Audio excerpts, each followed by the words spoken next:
The dust motes always settled in the same diagonal shaft of moonlight on the landing, just outside the master bedroom door. Every morning at 5, Eleanor would step over that silver square of light, her bare feet making no sound on the thick wool runner. Everything in the 5,000-square-foot house was exactly where it was supposed to be. The mahogany console table in the foyer was polished to a mirror finish.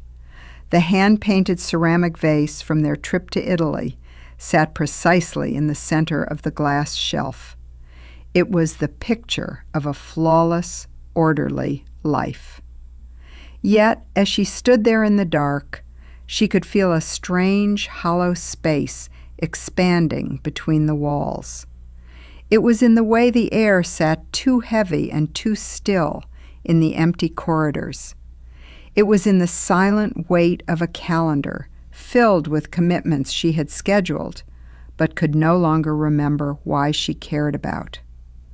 She walked down the stairs, her hands skimming the polished wood railing, her fingers detecting the slightest vibration from below. When she reached the dark kitchen, the silence of the house seemed to gather around her, waiting. The sub-zero refrigerator hummed in the kitchen of the high-ceilinged suburban home, a low, constant vibration that Eleanor felt in her teeth before she actually heard it. It was 5:05 in the morning. The kitchen marble was ice-cold beneath her bare feet. She preferred it that way. The physical chill kept her sharp, preventing the heavy fog of exhaustion from settling behind her eyes. She stood at the central island, her hands moving with the practiced efficiency of an assembly line worker. First, Julian's school blazer. It had to be steamed, not ironed, because the private school wool blend scorched under direct heat. Next, Beatrice's gym bag. It required a fresh leotard, chalk, and 3 pre-wrapped energy bars placed in the side pocket in the exact order of her training rotation. Finally, Toby's lunchbox. Every item in Toby's lunch had to be separated by silicone dividers. If the organic apple slices touched the gluten-free crackers, Toby would refuse to eat, his sensory processing issues flaring up before the school bus even arrived. Eleanor did not rush. She had done this every morning for 9 years, since the day she resigned from her position as a senior partner at a top-tier management consultancy.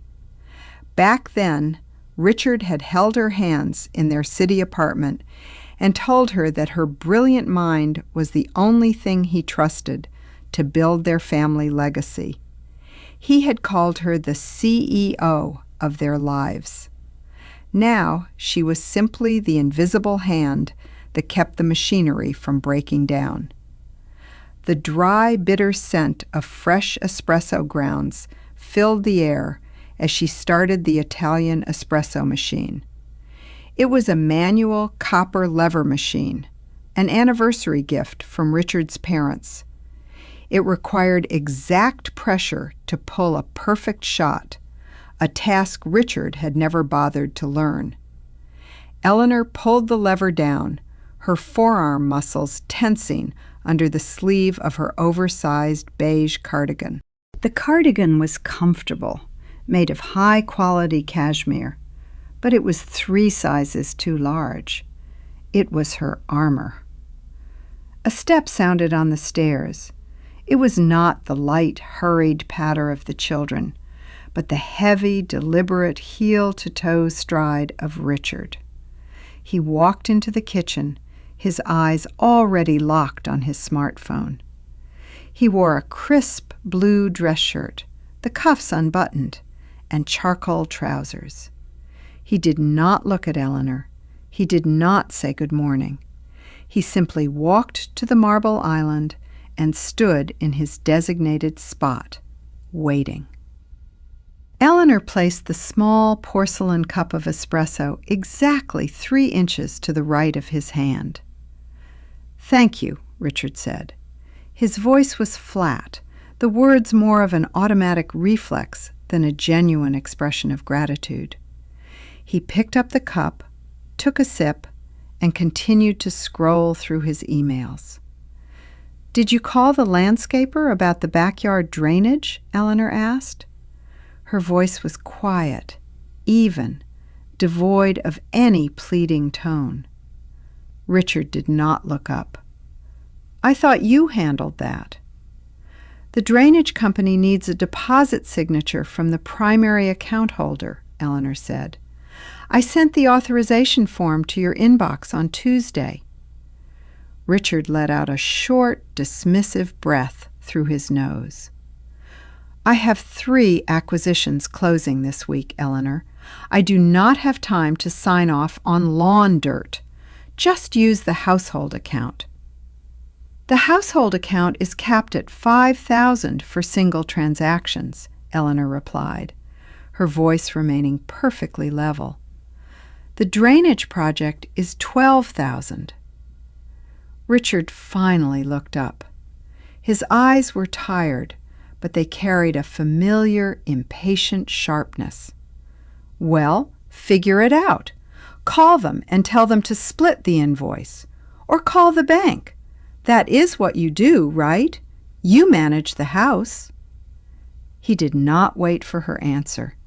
He took another sip of his espresso and walked toward the glass-walled sunroom, his phone already ringing with his first call of the day. Eleanor stood by the sink, her hands gripping the edge of the stone countertop. She watched him through the glass. He was pacing, laughing at something his colleague on the other end of the line was saying. His posture was open, confident, the posture of a man who believed the world existed to serve his momentum. She looked down at her hands. The skin on her knuckles was dry, slightly red, from the organic dish soap she used to clean the children's thermos bottles. A small, invisible ledger began to write itself in her mind.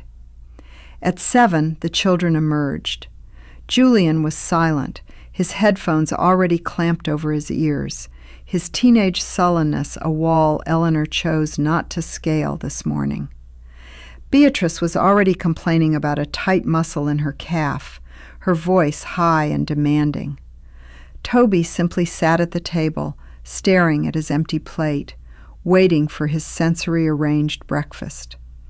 Eleanor moved between them like a ghost, serving the poached eggs, adjusting Julian's collar, rubbing a soothing arnica gel into Beatrice's leg. They accepted her touch and her service without looking at her. To them, she was the kitchen island, the heating vents, the running water. She was utility. Richard walked back into the kitchen, his phone still in his hand, though the call had ended. He looked at his watch, then at Julian. "Julian, your ride-sharing group is downstairs. Do not forget your violin today. Your mother reminded you, right?" Julian nodded without looking up from his phone, grabbing his bag and exiting through the mudroom. Richard turned to Eleanor. "I will be late tonight. Dinner with the partners from the Boston office. We are going to that new steakhouse downtown."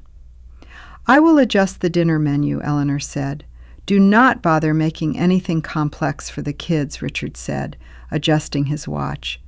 "Just order them a pizza or something. And make sure my gray suit is picked up from the dry cleaners by 4. I need it for tomorrow morning's flight to Chicago." "The dry cleaners close their pickup desk at 3 on Thursdays," Eleanor said. Richard paused, his hand on his briefcase. "Well, can you make an exception happen? You know the owner's wife from the charity board. Just give her a call. It is not that hard." He did not wait for her response. He reached into his pocket, pulled out his car keys, and started toward the garage door. As he reached the threshold, his phone rang again. He answered it on speaker, his voice instantly shifting to a warm, booming tone. Thomas. "Yes, I am just leaving the house now. No, the traffic is fine." Eleanor stood by the island, holding Toby's lunchbox. Richard's voice carried back through the open mudroom door as he walked toward his sedan. "Yes, we are still on for golf this weekend. Honestly, I need the break. It is exhausting. I come home and it is just endless complaining about schedules and dry cleaning. I swear, Thomas, she has completely let herself go.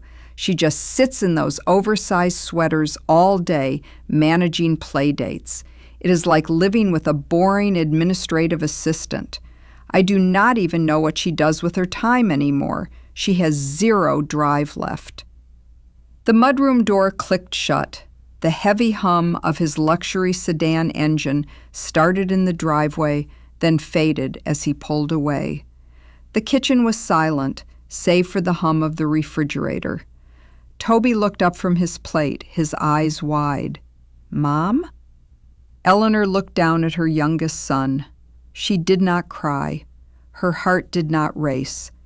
Instead, a strange, profound stillness settled over her. It was the same stillness she used to feel in the boardroom when a competitor made a fatal, predictable, strategic error. She walked over to Toby, touched his shoulder gently, and smiled. "Eat your breakfast, Toby," she said softly. "Everything is fine." She walked over to the family calendar on the wall. It was a massive, color-coded whiteboard listing every lesson, every doctor appointment, every social engagement, and every dry cleaning pickup for the next 3 months. She picked up the black dry erase marker. She did not erase anything. Instead, she simply laid the marker down on the ledge, horizontal, unused. The silence of a 5,000-square-foot house after the morning rush was not peaceful.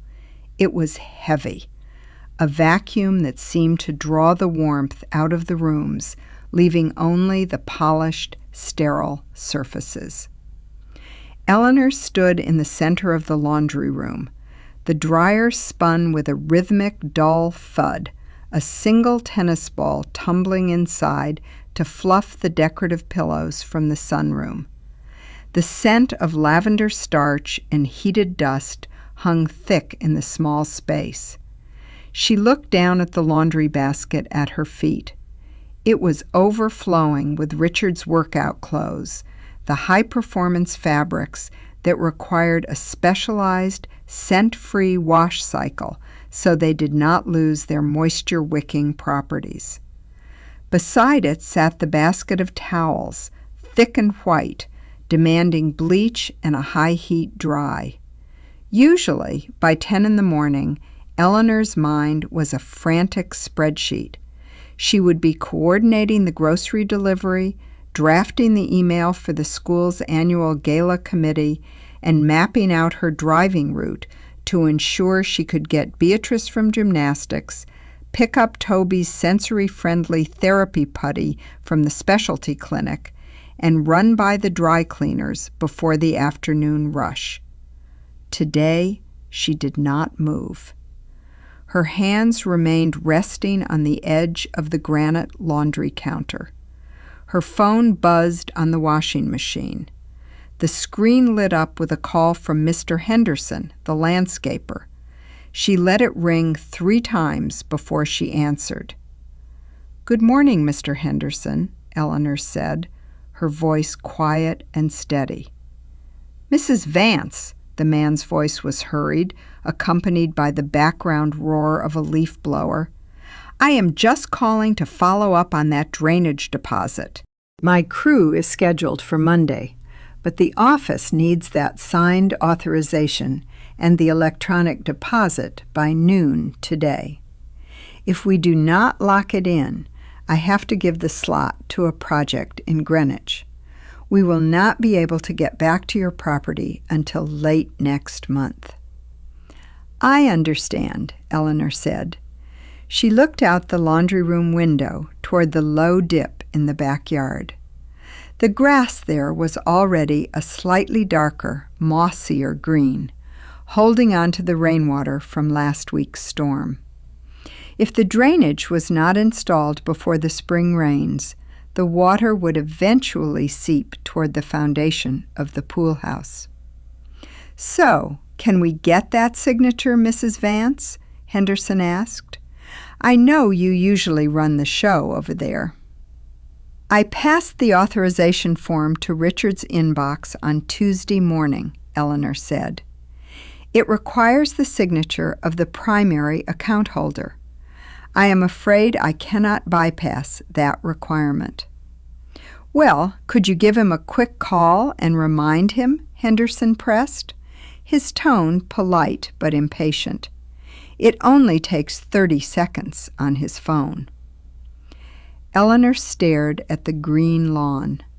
She calculated the energy required to make that call. She would have to call Richard's assistant, Sandra. Sandra would screen the call. Eleanor would have to explain it was urgent. Sandra would put her through. Richard would answer with a sharp, sighing tone, annoyed at being interrupted during his acquisition meetings.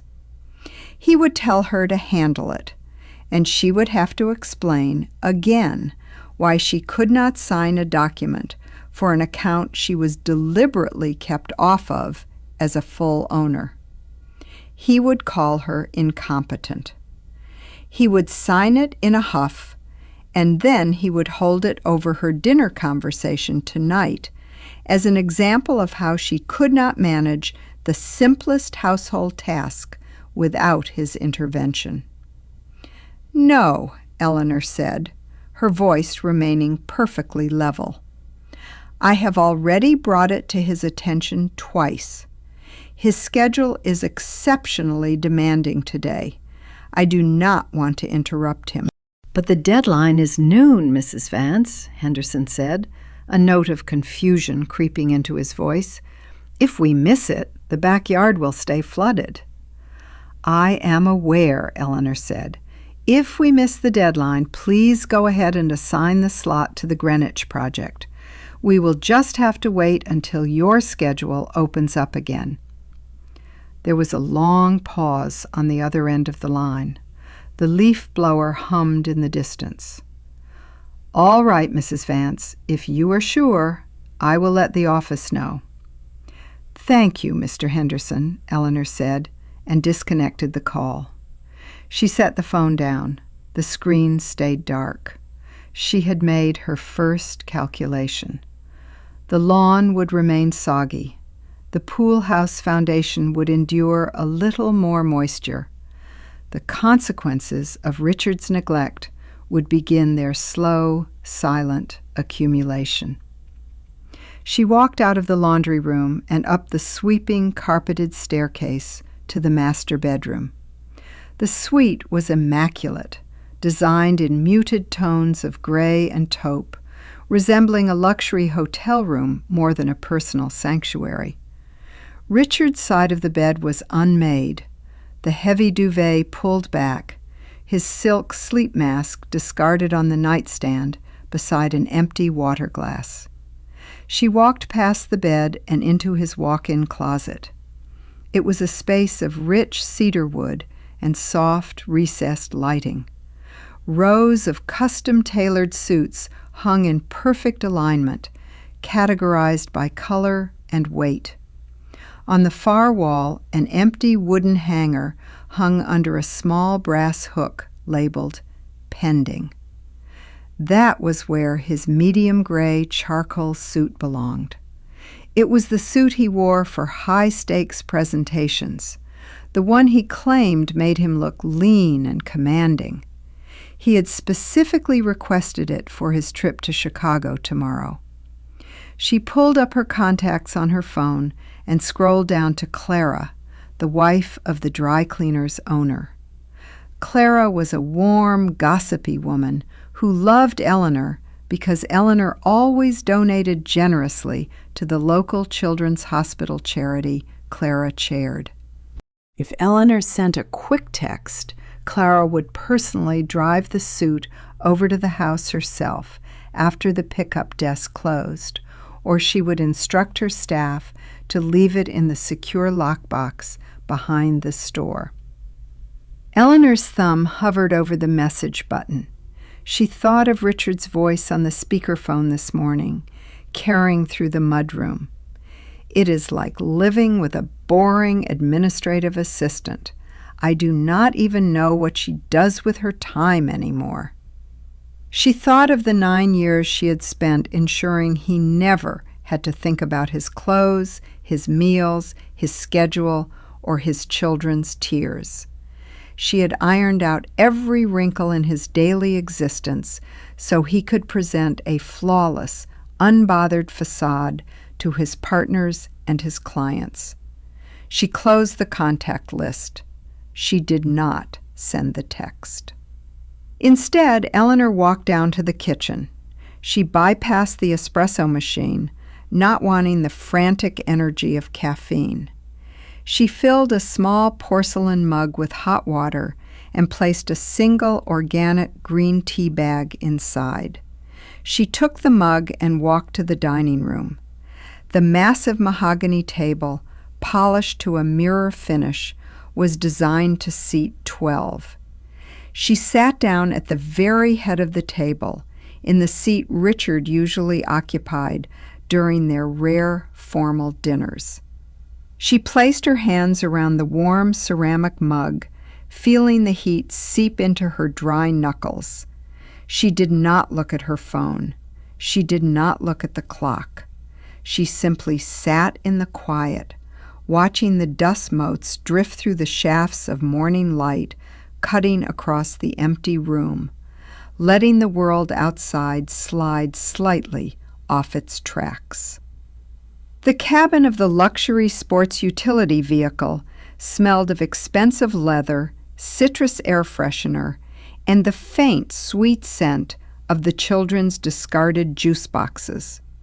Eleanor sat in the driver's seat, her hands resting lightly on the hand-stitched steering wheel. Outside, the midday sun reflected off the long line of pristine black and navy SUVs idling in the pickup loop of Oak Ridge Academy. The low collective rumble of 40 high-end engines created a vibration that Eleanor could feel in the soles of her shoes. It was 2:45 in the afternoon. Her phone, resting in the cup holder, buzzed with a text message. It was from Sandra, Richard's executive assistant. The message read, "Hi, Eleanor. Just checking in to see if you were able to grab Richard's gray suit from the cleaners. He decided to book a room at the airport hotel tonight after his dinner meeting, so he can make the 6:30 flight to Chicago without driving back out to the suburbs. I can have a courier pick the suit up from your house around 5 if that works. Thank you." Eleanor read the text twice. Her expression did not change. Under normal circumstances, this message would have triggered a highly coordinated logistical maneuver. She would have immediately realized that the dry cleaners closed at 3. She would have pulled out of the school line, rushed down the 2-lane country road, used her social connection with Clara to get the suit, drove back to the school just in time to catch Toby, and then waited at home for the courier. She would have spent her own fuel, her own time, and her own peace of mind to ensure Richard's transition from his dinner to his flight was completely seamless. She looked at the digital clock on the dashboard. 2:48. The dry cleaners were precisely 4 miles away. At this time of day, with the school traffic beginning to swell, it would take exactly 8 minutes to get there. If she turned the key now and pulled out of the line, she would arrive at 2:56. She would have 4 minutes to spare. Instead, Eleanor put the vehicle in park and turned off the engine. The sudden silence inside the cabin was striking, cutting through the low hum of the idling cars around her. She tapped her fingers on the steering wheel, performing a quiet, internal calculation. To save Richard's suit, she would have to apologize to the school monitor for leaving the line, disrupt Toby's afternoon routine, and rush through traffic. The metabolic cost of this exertion was high. The return on investment was 0. If she succeeded, Richard would not notice. He would simply accept the suit from the courier at his hotel, never knowing or caring about the frantic rush it took to get it there. If she did not go, the system would experience a minor, localized failure. Richard would have to wear his Navy suit, which was already in his travel bag.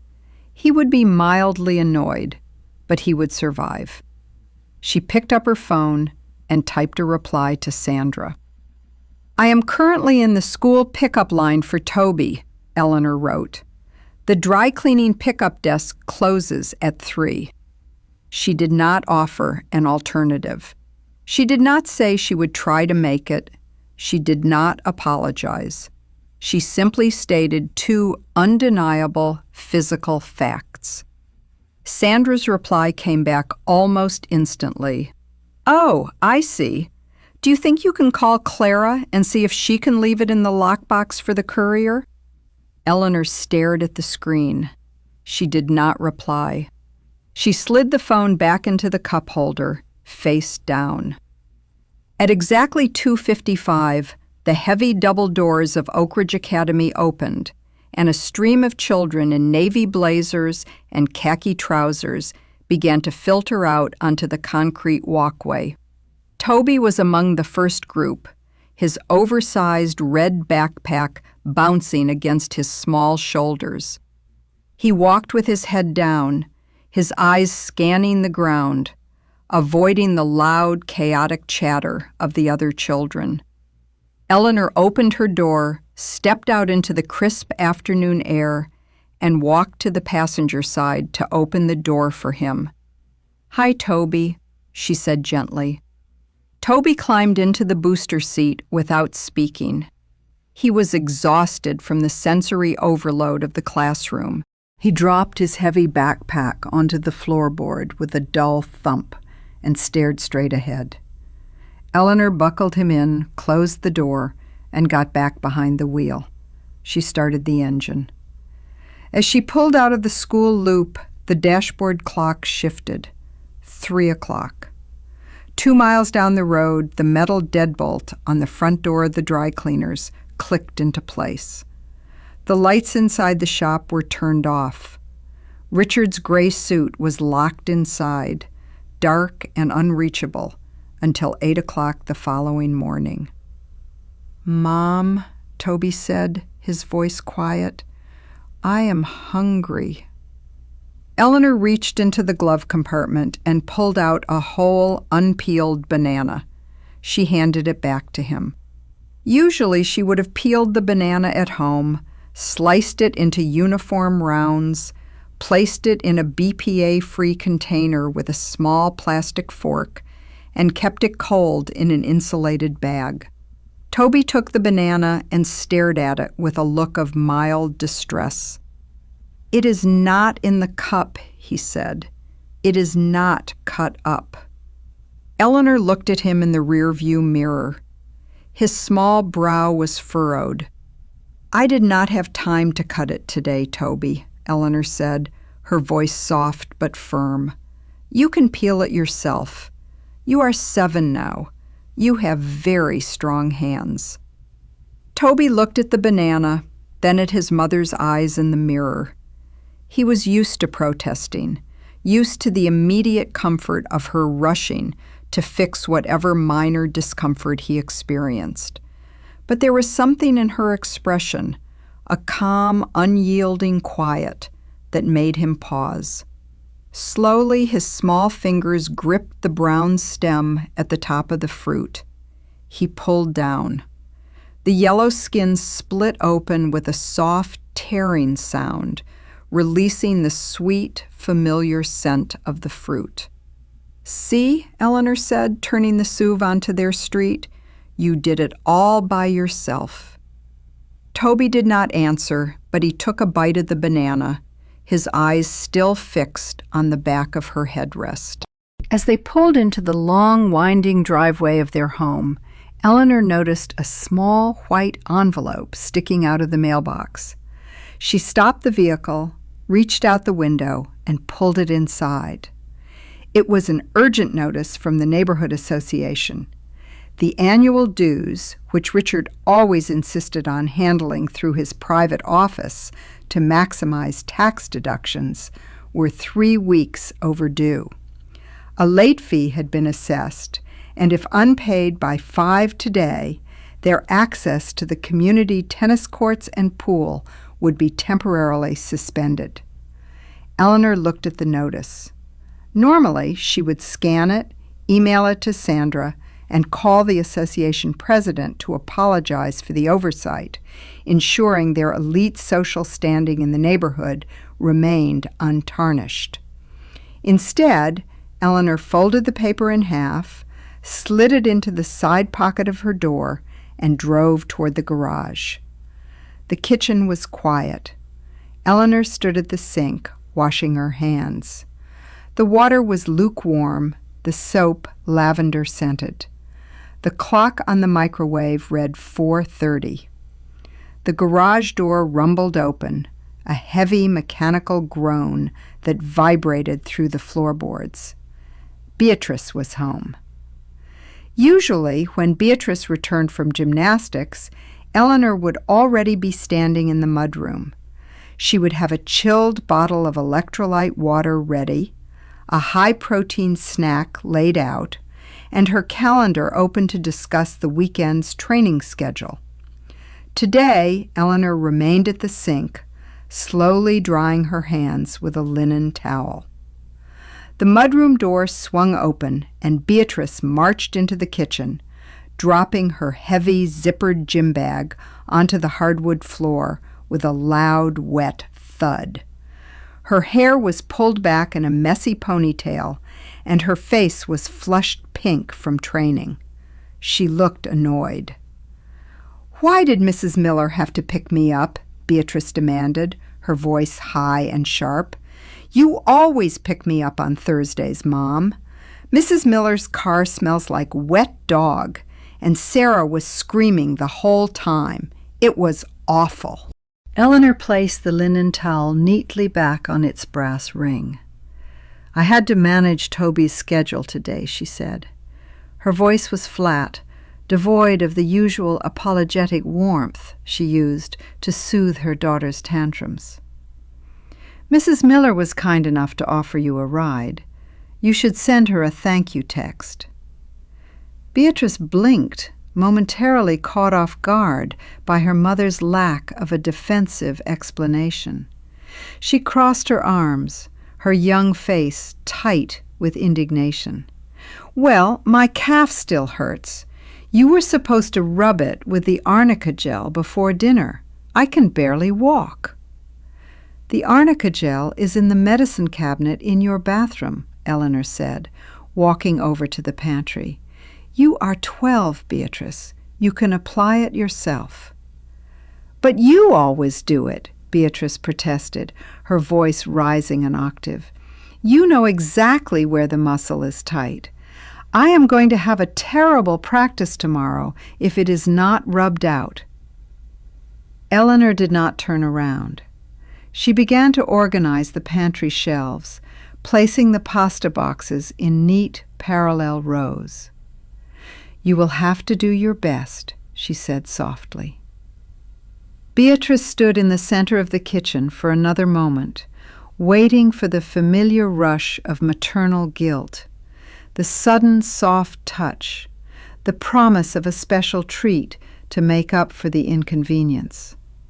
When none of it came, she let out a loud, dramatic sigh, grabbed her gym bag, and stomped up the stairs, her heavy footsteps echoing down the hallway.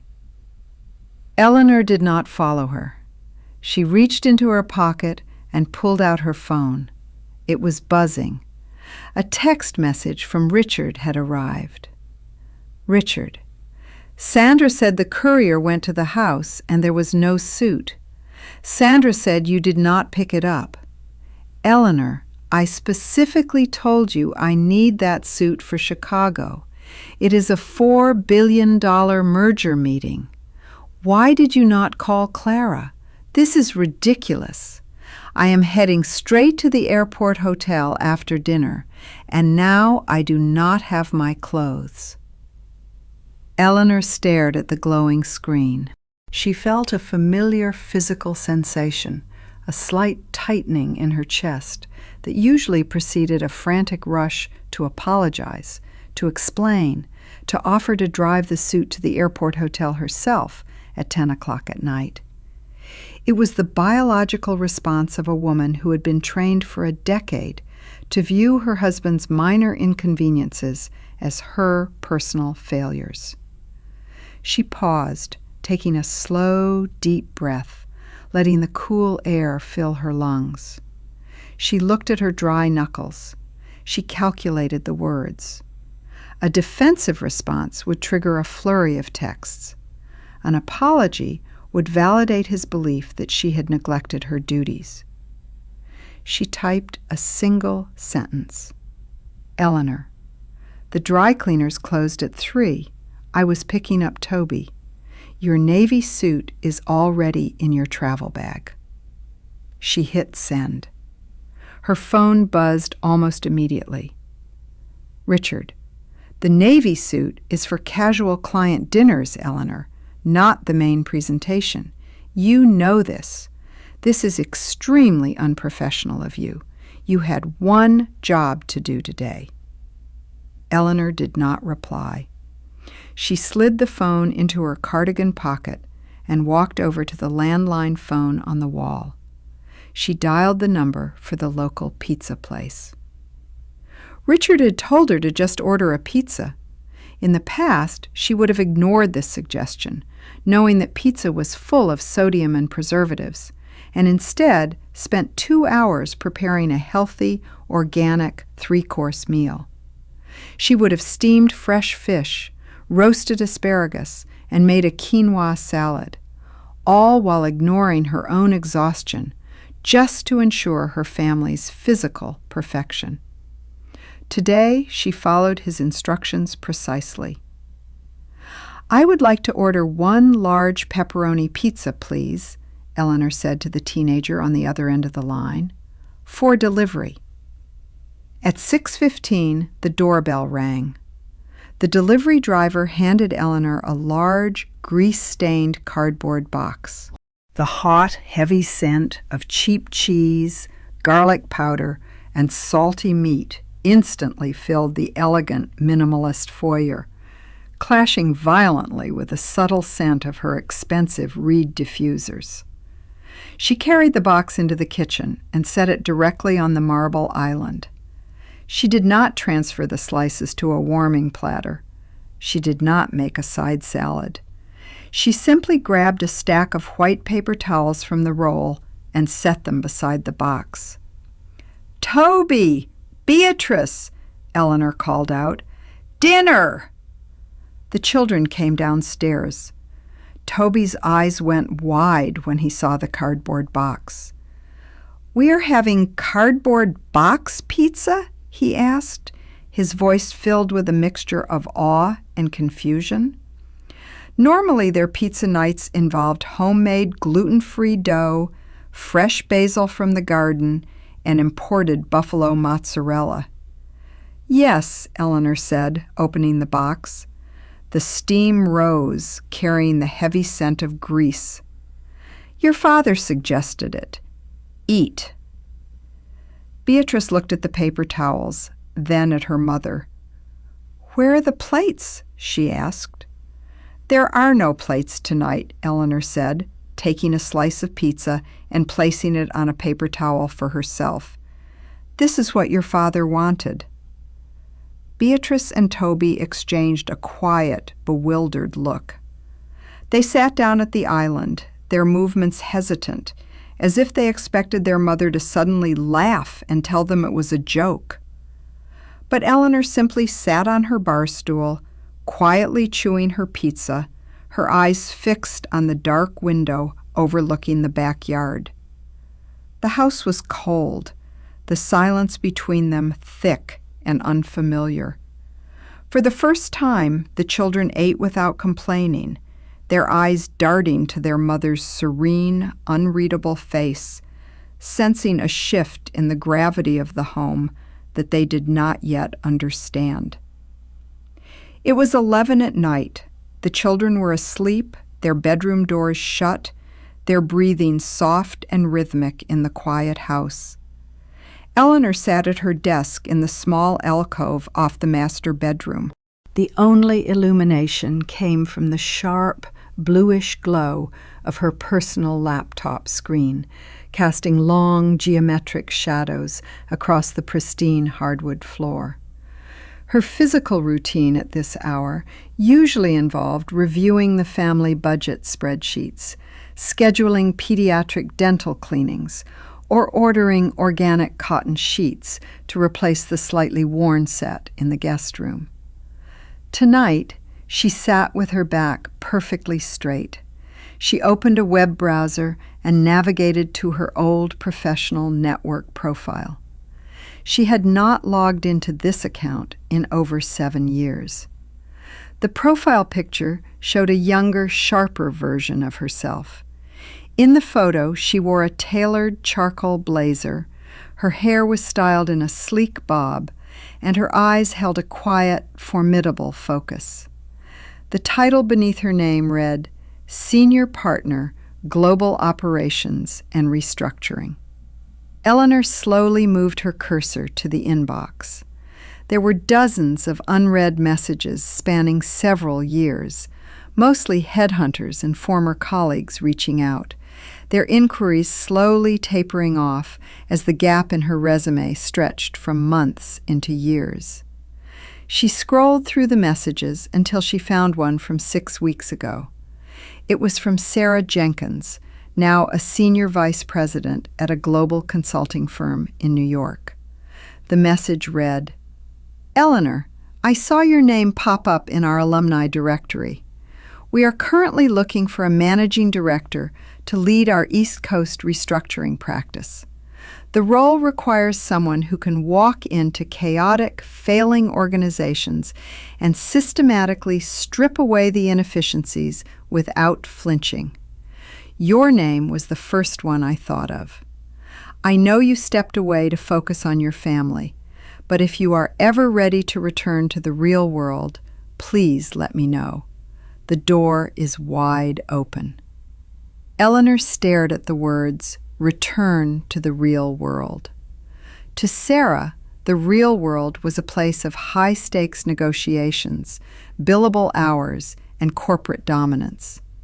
To Eleanor, the real world for the past 9 years had been a relentless cycle of liquid laundry detergent, developmental milestones, and silent, unacknowledged labor. She sat in the quiet room, performing an internal calculation. She was 42. She had been out of the corporate arena for nearly a decade. Her husband believed she had lost her edge, that she was nothing more than a boring administrative assistant who wore oversized cardigans and managed play dates. If she returned to work, the delicate, perfectly balanced ecosystem of their household would collapse. Richard would have to manage the children. He would have to coordinate the schedules. He would have to experience the friction of daily life that she had spent years absorbing on his behalf. She moved her fingers to the keyboard. The keys clicked softly in the dark. Hi, Sarah, Eleanor wrote. Thank you for reaching out. I hope you are well. My schedule is opening up significantly in the coming weeks. I would be very interested in discussing the managing director role. Let me know if you have time for an exploratory phone call next Tuesday afternoon. Best, Eleanor. She clicked send. The instant she did, her phone buzzed on the desk. It was a text from Richard. Richard, just checked into the airport hotel. Flight is at 6:30. Make sure you pay the math tutor tomorrow at 4. He only takes physical checks. Use the household account. Also, Beatrice has a private session with Coach Evelyn at 5. Do not be late. Eleanor closed her laptop. She picked up her phone and opened her banking application. She logged into the joint household account that Richard funded monthly. The balance was exactly $850. The math tutor's weekly fee was $400. The automated monthly draft for the home's electricity and water utility bill was $600, scheduled to withdraw on Monday morning. Usually, if the household account was running low near the end of the month, Eleanor would immediately transfer money from her personal savings account, the money she had kept from her consulting days, to cover the difference. She did this to prevent Richard from receiving the automatic non-sufficient funds alerts from the bank, which always made him angry and led to long lectures about her inability to manage a simple budget. She calculated the math. If she wrote the tutor's check for $400, the balance would drop to $450. On Monday, when the utility draft hit, the account would be short by $150. The transaction would fail. The bank would assess a $40 penalty, and an automated alert would be sent directly to Richard's email, flagging the account as delinquent. Eleanor opened her checkbook. She took her pen and wrote out the check to the math tutor for $400. She signed her name with a steady, fluid stroke. She did not open her personal savings account. She did not transfer a single penny. She tore the check from the book and placed it on the kitchen counter downstairs, right next to the empty pizza box from dinner. She walked back upstairs, turned off the lights in her study, and climbed into the massive, empty, king-sized bed. She pulled the heavy duvet up to her chin. Outside, the wind rustled the dry leaves of the oak trees, a lonely, scraping sound against the double-paned glass. Eleanor closed her eyes, the silence of the massive house wrapping around her like a cold shroud. The first shift was complete. The foundation of their carefully constructed life had began to tilt, and she was the only one who knew. Friday morning began at 6:30. The sun was barely over the tree line, casting a cold, pale yellow light through the frosted windows of the kitchen. Eleanor stood at the stove, watching water boil in a small stainless steel pot. The manual copper lever espresso machine remained dark and cold, its brass pressure gauge resting at 0. Eleanor had made herself a simple cup of instant black coffee, stirring it with a metal spoon that she left on the granite counter, right next to a small, dark ring of dried coffee. The kitchen was not clean. The dirty paper towels and the greasy cardboard pizza box from last night remained on the central island. The box was slightly torn, revealing a single, cold crust of pizza sticking to the cardboard. Usually, Eleanor would have broken the box down, carried it to the recycling bin in the garage, wiped the marble with specialized stone cleaner, and loaded the dishwasher before her head touched the pillow. Today, she had left it exactly where it was. Julian came downstairs at 7. He wore his Oak Ridge Academy uniform, but his white button-down shirt was wrinkled at the hem, and his tie was slightly crooked. He stopped at the entrance to the kitchen, his eyes scanning the cluttered island and the open pizza box. He looked confused, then annoyed. "Mom," Julian said, his voice cracking slightly, "is there any clean bowls? I want some cereal." Eleanor did not turn around. She poured her boiling water into a mug containing an herbal tea bag for Toby. "The dishwasher is full of clean dishes, Julian," she said. Julian stood still by the refrigerator, waiting. In his 15 years of life, this statement would usually be followed by Eleanor opening the dishwasher, unloading the clean bowls, and placing one on the counter for him alongside his favorite organic cereal. When she did not move, Julian let out a sharp, impatient breath. "So, do I have to empty it?" "If you want a bowl, yes," Eleanor said. Her voice was conversational, entirely lacking in sarcasm or anger. Julian walked over to the dishwasher and pulled the door down with a loud clatter.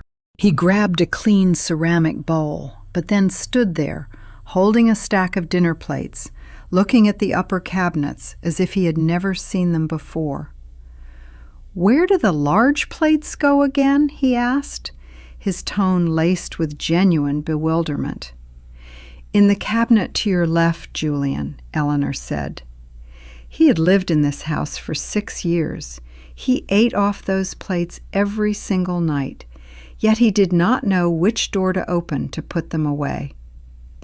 Eleanor took a sip of her instant coffee, performing a silent internal calculation. She realized that by keeping their lives completely frictionless, she had raised children who were utterly helpless in their own home. She had believed she was being a good mother, protecting their focus for school and extracurriculars.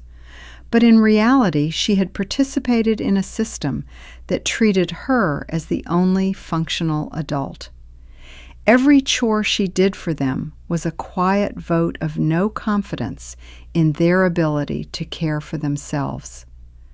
She watched Julian struggle to slide the plates into the cabinet, his movements clumsy and frustrated.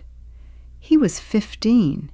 He was old enough to manage operations for a school club, yet a ceramic plate seemed like an alien object in his hands.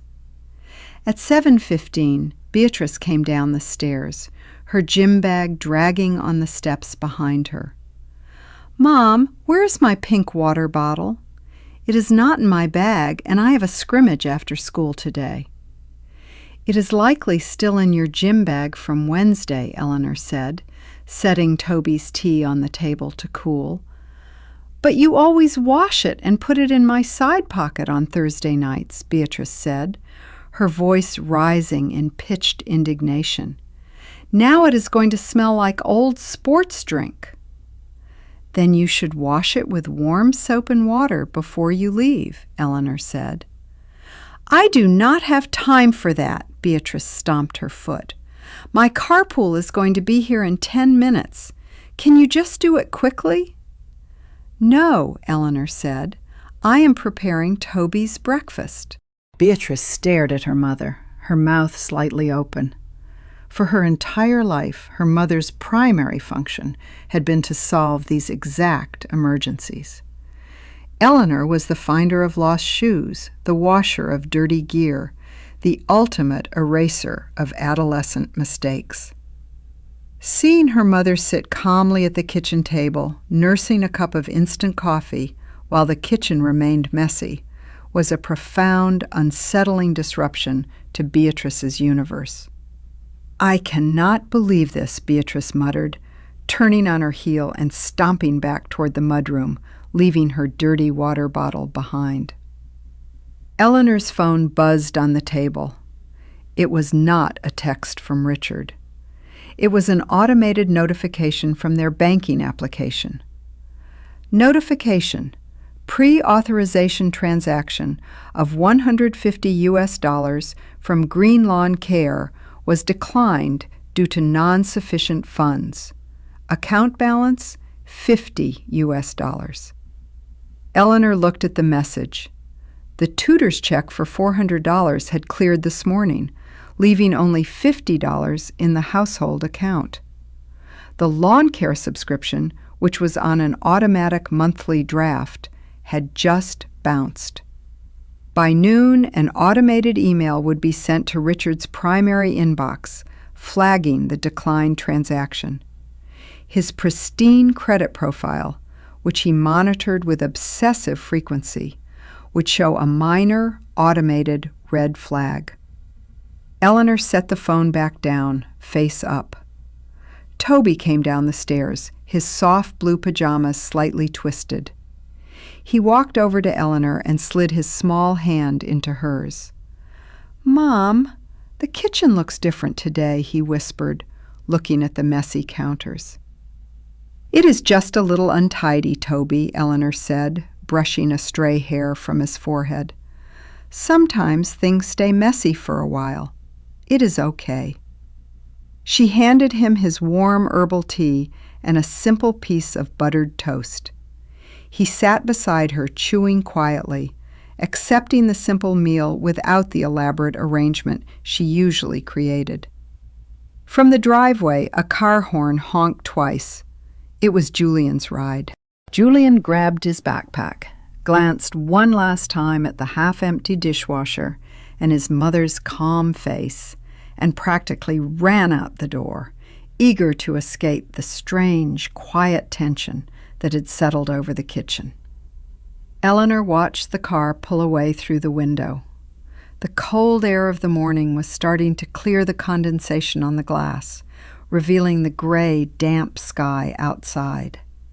The first minor gears of their lives were beginning to grind against each other, stripped of the lubricating grease of her constant, silent labor. She took another slow sip of her lukewarm coffee and waited for the phone call she knew would come by afternoon. The home office smelled faintly of dried lavender and old paper dust. Eleanor sat at her teakwood desk, sorting through a thick manila folder of her past consulting projects.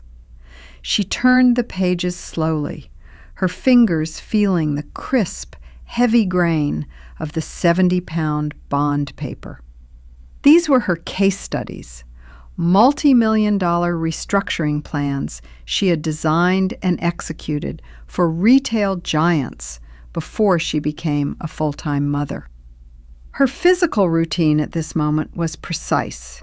She used a small, lint-free microfiber cloth to wipe down the keyboard of her personal laptop, clearing away the tiny, invisible particles of dust that had gathered over years of disuse. Each stroke was deliberate, a physical reclamation of her private space. At 11:45, her phone rang. The caller ID showed Richard's name. Eleanor answered on the second ring. "Hello, Richard." Richard's voice was loud, accompanied by the muffled, rhythmic, ambient roar of a busy Chicago airport terminal. "Eleanor, what is going on with the household account? I just got an automated email from the bank saying the lawn care payment was declined. They charged us a $40 penalty. Why is there only $50 in that account?" "I paid the math tutor yesterday, as you instructed," Eleanor said. Her voice was calm, measured, devoid of any defensive tension. "The tutor is $400, Richard snapped. "There was $850 in that account on Tuesday. Where did the rest of it go?" "It was used to cover the previous automated drafts," Eleanor said. "The account has had a low buffer for 3 weeks.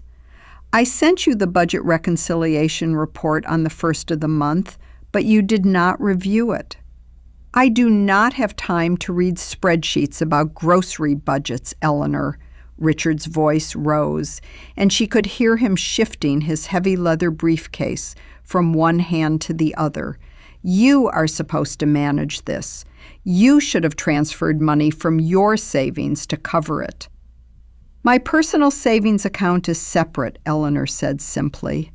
"It is all our money, Eleanor," Richard hissed, his tone dropping to a harsh whisper to avoid attracting attention in the terminal. "What does it matter which account it comes from? Now my automated credit profile has a red flag on it over $150. It is embarrassing. Just transfer the money and call the bank to get the fee waived. Tell them it was a computer error on their end." "I will not be calling the bank," Eleanor said. There was a sudden, heavy silence on the line. The ambient noise of the airport terminal seemed to swell in the gap, the distant chimes of boarding announcements echoing through the receiver. "What did you say?" Richard asked. His tone had dropped from anger to a sharp, defensive confusion. "I will not be calling the bank," Eleanor repeated, her voice perfectly even. The fee was assessed because there were insufficient funds. It was not a computer error. To lie to the bank would be unethical, and they would not waive the fee regardless, as the record is clear. "Eleanor, are you playing some kind of game?" Richard asked, his voice tight with irritation. "I am in the middle of a $4 billion acquisition. I do not have time for this attitude. Just fix it." Transfer the money from your savings and pay the lawn company before they cancel our contract. The lawn contract requires your signature for renewal anyway, Eleanor said. The late notice was sent to your office email last week.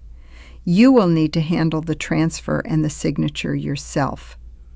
"I do not have time," Richard began, but his voice was cut off by an automated airport announcement over the loudspeaker calling for final boarding for his flight to Chicago.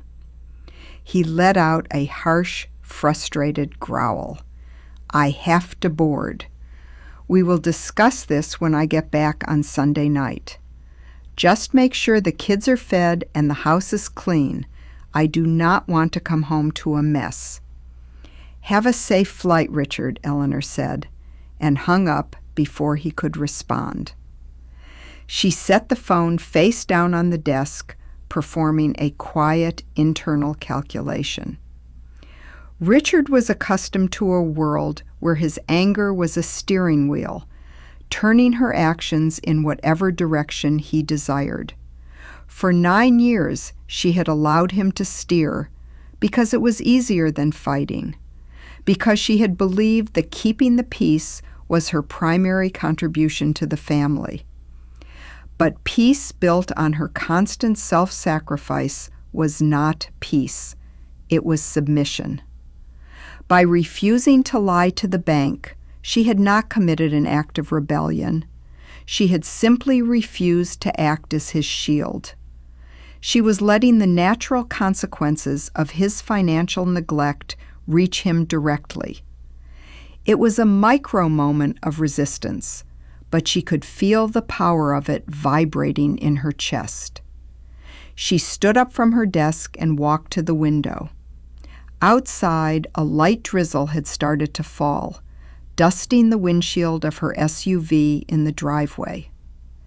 On her computer screen, an email notification popped up. It was an automated calendar invite from Sarah Jenkins for their call next Tuesday at 2 o'clock. Eleanor clicked accept. She walked downstairs to the kitchen. The empty pizza box still sat on the island. She did not touch it. She walked past it, poured herself a fresh glass of cold tap water, and stood by the window, watching the rain begin to pool in the low, muddy dip of the backyard lawn, where the drainage was supposed to be installed. The water was already rising, slowly creeping toward the concrete edge of the pool house. The rain on the windshield of the SUV was a steady, rhythmic drumming sound. The wipers swept back and forth, leaving pale, curved smears of gray water against the glass. It was 4:45 on Friday afternoon. Eleanor sat in the idling vehicle in the parking lot of the Elite Gymnastics Academy, her hands resting lightly on the steering wheel. Her physical routine at this moment was passive. She sat perfectly still, her shoulders relaxed, her breathing deep and even. Usually her body would be tense, her mind racing as she calculated the exact minutes she had to drop Beatrice off, run to the gourmet market to buy organic chicken breasts for a dinner she would have to cook from scratch, and return before the lesson ended. Today, she had no intention of running errands. Beatrice sat in the passenger seat, her face illuminated by the bright, shifting screen of her smartphone. She did not look at the rain or at her mother. "We are here, Beatrice," Eleanor said. Beatrice looked up, her expression instantly morphing into her familiar, demanding pout.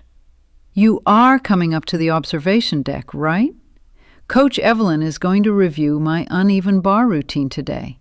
I need you to film it from the side angle on your phone so we can analyze my hip placement tonight." "I will be staying in the car today," Eleanor said. Her voice was quiet, steady, and entirely free of apology. "What?" Beatrice stared at her, her voice rising in disbelief. "But you always film it. How am I supposed to see my handstand angles? Coach Evelyn says your notes are really helpful. You have to come up." "I have some business to attend to on my computer," Eleanor said, gesturing to her leather laptop bag in the back seat. "You can ask one of your teammates to film you, or you can simply focus on Coach Evelyn's feedback. She is the professional." "This is so unfair," Beatrice huffed. She grabbed her gym bag, pushed the heavy car door open, and marched through the rain toward the bright glass doors of the academy, her shoulders tense with anger. She did not look back to see if her mother was watching. Eleanor watched her daughter walk into the building. Once the glass doors slid shut behind Beatrice, Eleanor reached into the back seat, pulled her laptop bag forward, and opened her computer. She had exactly 90 minutes. In the past, Eleanor would have sat on the cold metal bleachers of the observation deck, shivering in the drafty, high-ceiling gym, straining her eyes to watch every single one of Beatrice's turns. She would have written down pages of critiques she was not qualified to give, just to prove she was a perfect, supportive mother. She calculated the cost of that labor. That supportive behavior did not make Beatrice a better gymnast. It made her dependent on her mother's constant gaze. It turned Beatrice's sport into a performance for Eleanor's approval, while draining Eleanor of her own mental energy. Today, she chose to reinvest that energy in herself. She opened her master resume document. For the next hour and a half, Eleanor worked in silence, her fingers moving swiftly across the keyboard. She translated her 9 years of managing a complex, high-net-worth household into the sharp, aggressive language of corporate operations. She wrote of crisis management, budget optimization, logistics coordination, and conflict resolution.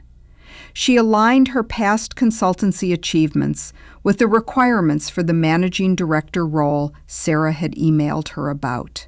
Her mind clicked back into the language of metrics, key performance indicators, and structural restructuring. It felt like stretching a muscle that had been frozen for a decade. She felt a quiet, cold thrill of competence. At 6 o'clock, the heavy glass doors of the gym opened, and the girls began to filter out into the rainy evening. Coach Evelyn, a tall, lean woman with her hair pulled back in a tight bun, walked out to Eleanor's car, holding a large black umbrella. She tapped on the driver's side window. Eleanor rolled the window down. The damp, metallic smell of rain and chlorine from the nearby indoor pool filled the warm cabin. "Eleanor, is everything all right?" Evelyn asked, her brow furrowed with professional concern. "You did not come up to the deck today." Beatrice seemed really distracted. She kept looking up at the glass, and her bar routine was quite sloppy because of it. She even refused to attempt her double-back dismount. "Everything is fine, Evelyn," Eleanor said, her voice smooth and untroubled. "I had some private business to attend to." "Well, Beatrice really relies on your presence," Evelyn said, her tone carrying a subtle, polite reprimand. "She is a very sensitive athlete. She needs that parental reinforcement to perform her best. We have her regional meet in 3 weeks, and she cannot afford to lose focus now." "Then she needs to learn to focus without an audience," Eleanor said. "Her performance should be between her and you, Evelyn. My presence in the observation deck is not a variable in her gymnastics. I will not be filming her routines going forward." Evelyn stared at her, her mouth slightly open, completely unsure of how to respond. For years, Eleanor had been the most over-involved mother in the program, constantly emailing about training schedules, diet plans, and mental blocks. To hear her speak with such clinical detachment was jarring. "I see," Evelyn stammered, pulling her collar closer against the wet wind. "Well, I guess we will have to work on her independence then." "I agree," Eleanor said. She rolled the window back up, sealing herself back into the warm, quiet isolation of the vehicle. Beatrice opened the passenger door a moment later, throwing herself into the seat with a cold, wet gust of wind.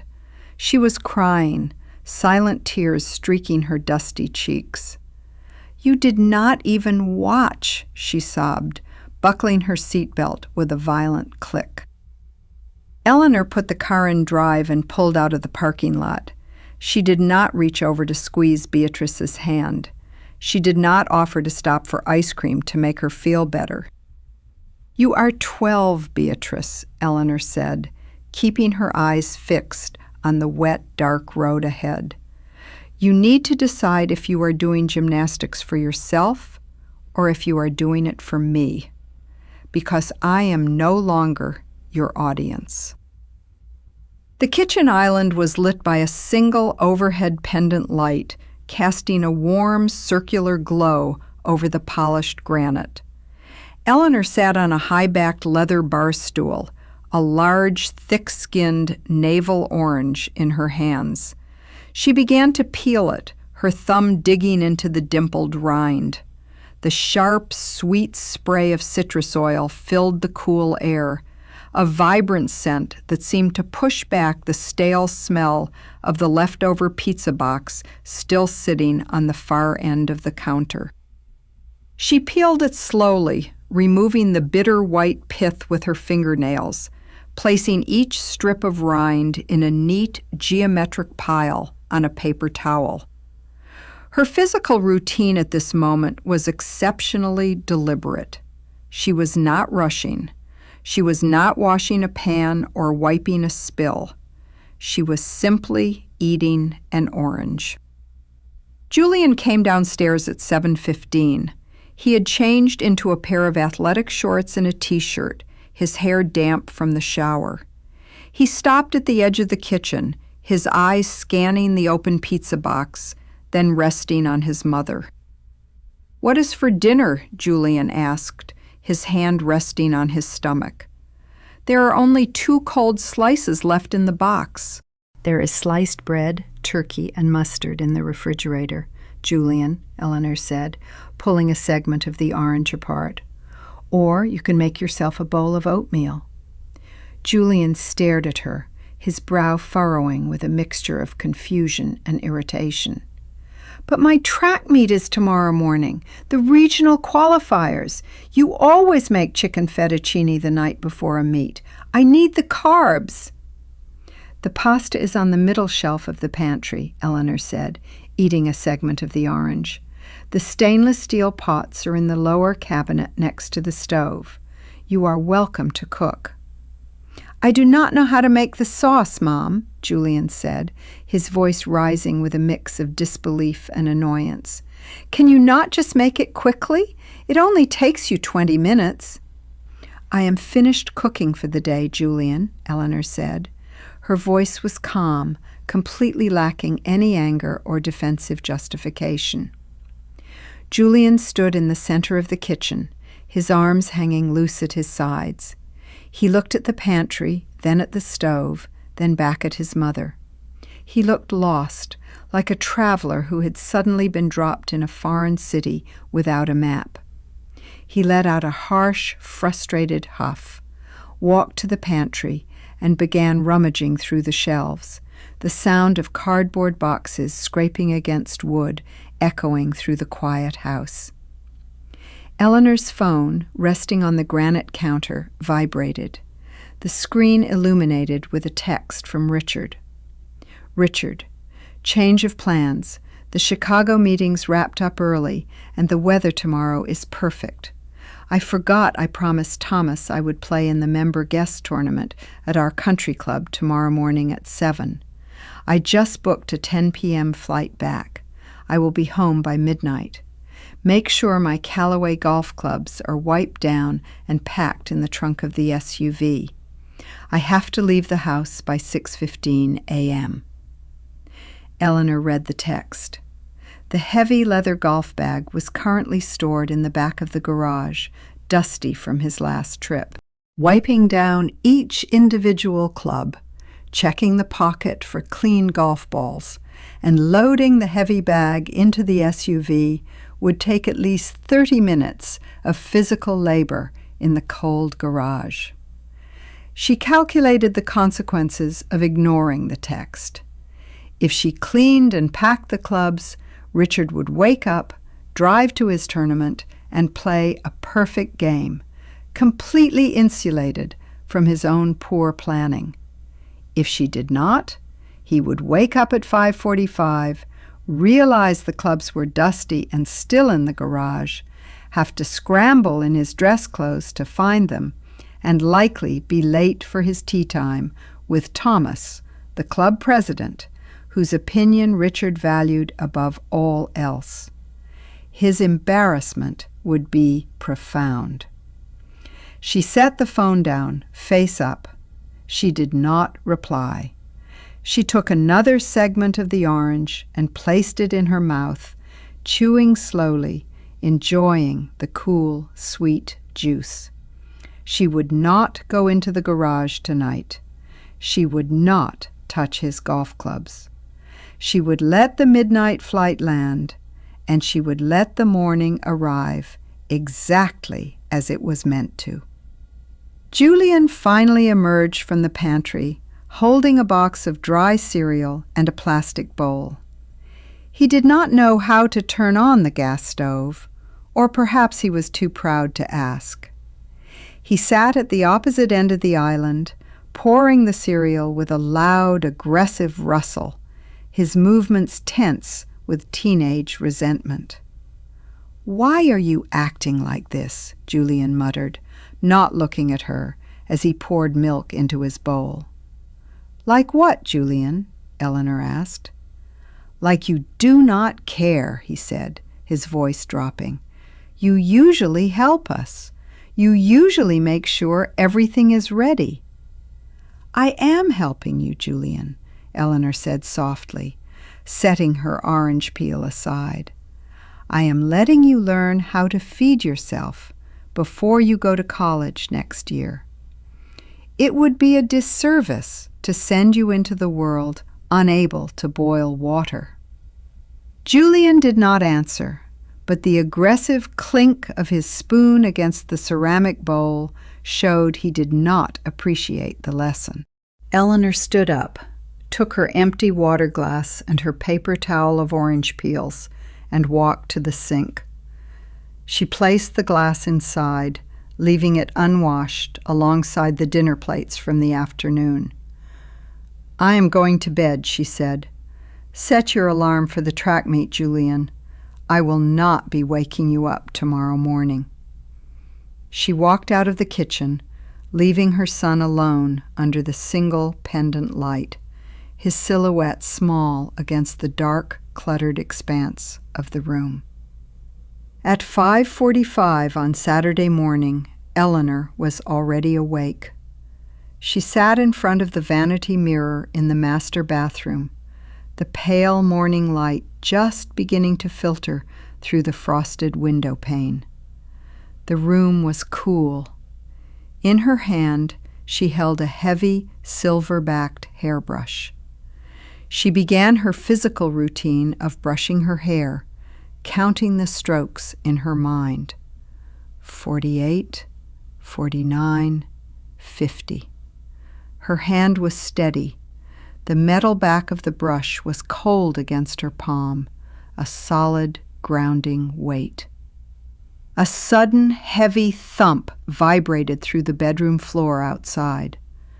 Richard was awake. His footsteps were fast, heavy, and chaotic. She heard him pulling open the closet doors, his hangers clattering violently against the metal rod. He was running late. He had landed at midnight, and he had slept through his first alarm. The bathroom door swung open with a sharp click. Richard stood there, his hair disheveled, wearing his dry-fit golf polo and khaki shorts, but his eyes were wide with panic. He was holding his leather golf shoes in one hand. "Eleanor, where are my clubs?" he asked, his voice raspy from the flight. "I just checked the trunk. The car is empty." Eleanor placed the silver brush neatly on the vanity. "Your clubs are in the garage, Richard, in the back storage closet where you left them." "Did you not read my text?" he hissed, stepping closer, his shoulder muscles tense. "I told you I needed them wiped down and packed in the car last night." "I have to be at the country club in 25 minutes. I am playing with Thomas." "I read your text," Eleanor said. Her voice was smooth, matching the quiet of the morning. "Then why the hell are they not in the car?" "Your text arrived at 10:40 p.m., Eleanor said, looking at his reflection in the mirror. "I was already asleep. I do not do manual labor in the garage at midnight." Richard stared at her, his face flushing red. "Manual labor? It is putting a bag in the car, Eleanor. It takes 2 minutes. And they are covered in dry mud from my last outing in New Jersey. I cannot show up to play with the club president with dirty clubs. It looks completely unprofessional." "Then you should have cleaned them when you got back from your last trip," Eleanor said, standing up. She wore her simple white cotton robe, her posture elegant and completely unbothered. Richard let out a sharp, incredulous laugh. "I do not believe this. What is wrong with you lately? First the suit, then the landscaper, now this. You are completely checked out. You are deliberately making my life difficult." "I am managing my energy, Richard," she said, her voice remaining perfectly level, "just as you manage yours." She watched his eyes. He was looking for her usual reaction, the panic, the immediate offer to run down to the garage and clean them while he finished dressing, the frantic apology for letting him down. He was waiting for her to bend under his pressure. She calculated the power dynamic. If she stood her ground, he would have to face the friction of his own life. If he was late, it was his lateness. If his clubs were dirty, it was his neglect. The metabolic cost of protecting his ego was a currency she was no longer willing to spend. Richard realized he was wasting precious minutes. He swore under his breath, turned on his heel, and ran down the stairs, his heavy footsteps shaking the banister. Eleanor walked to the bedroom window overlooking the driveway. She opened the latch slightly, letting the damp, cold morning air slip into the room. Below, she heard the heavy clatter of the Callaway golf clubs hitting the concrete garage floor as he dragged them out in a rush. She heard the scraping sound of him trying to wipe the dry mud off the club heads with a damp paper towel, his breaths coming in short, frustrated gasps. The garage door rumbled open, its harsh, mechanical buzz cutting through the quiet morning. His luxury sedan tore down the driveway, the tires crunching loudly over the gravel, disappearing into the gray morning fog. He had not even tied his golf shoes. He had thrown them into the passenger seat to deal with later. Eleanor stood by the window for a long moment, watching the fog roll over the manicured lawns of the neighborhood. She walked downstairs to the kitchen. The dirty pizza box was still on the island. The unwashed glasses were still in the sink. She filled her kettle with fresh water, set it on the stove, and listened to the steady drip of the rain outside. The Cold War was no longer quiet. Richard had felt the first real blow of her withdrawal, and the facade of his perfect, frictionless life was beginning to crack under the weight of his own expectations. She sat at the head of the dark mahogany table, took her warm teacup in both hands, and smiled into the steam. The light-filled home office was quiet, save for the rhythmic, high-pitched buzz of a small, portable document scanner. Zzz, zzz. Eleanor sat at her desk, her movements smooth and mechanical, as she fed page after page of financial documents through the feeder. The warm, slightly metallic scent of heated plastic and paper ink rose from the scanner. On her right, a stack of tax returns, partnership agreements for Richard's private equity fund, and deed certificates for their suburban property sat in neat, numbered folders. Her physical routine at this moment was precise. She aligned the edges of each document, brushed away any stray staples, and fed them into the machine, watching the digital progress bar on her laptop screen reach 100% for each file. Eleanor was scanning every document into a secure, encrypted cloud storage folder that Richard had no access to. For years, Richard had handled the physical mail, tossing the financial statements into a locked filing cabinet in his personal study, assuming Eleanor had no interest in the dry details of their holding companies. He had forgotten that before she became a mother, she had spent 6 years analyzing complex corporate balance sheets and identifying hidden liabilities.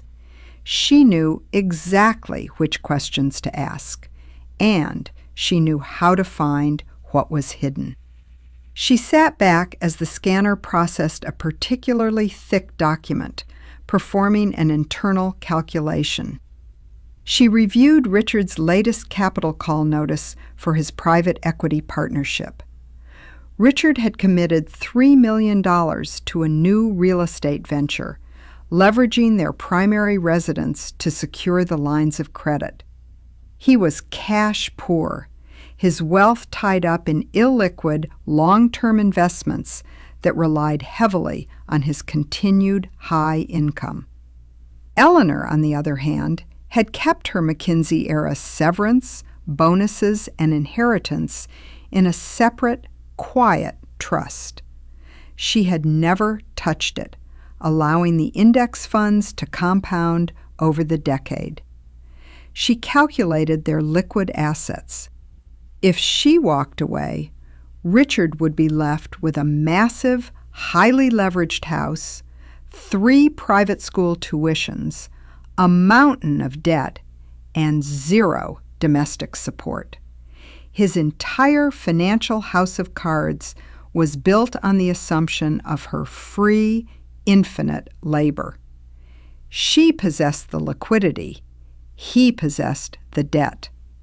It was a devastating imbalance of power, disguised by his loud arrogance. The front door clicked downstairs. Julian was back from his track meet. His footsteps were slow, lacking their usual teenage energy. He walked up the stairs and stood at the entrance to her study, his gym bag hanging loosely from his shoulder. "I placed 4th, Julian said, his voice flat. "Congratulations on 4th, Julian," Eleanor said, not stopping her scanning. "Zzz. I forgot my track spikes," Julian said, his tone turning accusatory. "They were still in the mudroom cabinet. I had to run in my heavy trainers. If I had my spikes, I would have made the podium. You always check my bag before a meet." Eleanor stopped the scanner. She turned her head and looked at her son. "I told you yesterday that I would not be waking you up or packing your bag. You are 15, Julian. Your equipment is your responsibility. If you want to stand on the podium, you have to be the one who ensures you have the tools to get there." Julian looked down at his shoes, his face turning red with a mix of embarrassment and anger. He looked at the printer next to her desk, where a printed PDF lay in the output tray. "What is that?" Julian asked, pointing to the paper. Eleanor looked at the document. It was a floor plan for a 3-bedroom luxury apartment in New York City, located 3 blocks from the global consulting firm's office. "It is a real estate prospectus," Eleanor said, her voice completely calm. "Are we going to the city for vacation?" Julian asked, his brow furrowing in confusion. "No," Eleanor said, gathering the papers from the printer. "I am simply looking at some spatial configurations for my professional transition. Go wash your face, Julian. You smell of sweat." Julian lingered for a second, sensing a strange clinical distance in his mother that he could not name. He walked away, his heavy feet dragging on the stairs.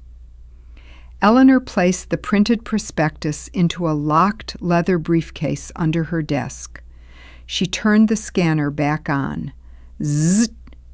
The next document to scan was the deed to their house. She examined the signature line.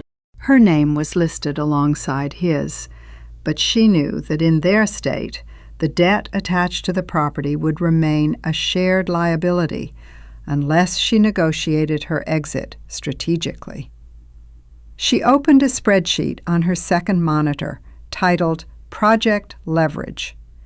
In it, she had listed every household expense, every service provider, every utility account, and every insurance policy.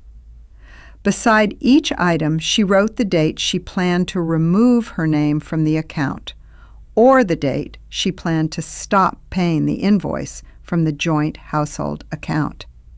She was not going to file for divorce in a burst of emotional anger. She was going to systematically dismantle the domestic infrastructure that supported Richard's life, piece by piece, until he was forced to stand in the ruins of his own incompetence. Her phone buzzed on the desk. It was an email from Sarah Jenkins. Subject: Next Steps, Interview Schedule. The email read, "Eleanor, the executive committee is thrilled you are interested. We have scheduled your initial interviews for next Thursday morning. They will be conducted virtually. I have attached the case study prompt they would like you to present. It is a restructuring strategy for a legacy logistics firm that is bleeding cash due to high overhead and poor management. I know this is your specialty. Let me know if you need any data sets. Eleanor clicked the attachment, her eyes scanning the complex financial tables. She felt a familiar, sharp focus wash over her. This was her world. This was where her mind belonged. She looked out the window.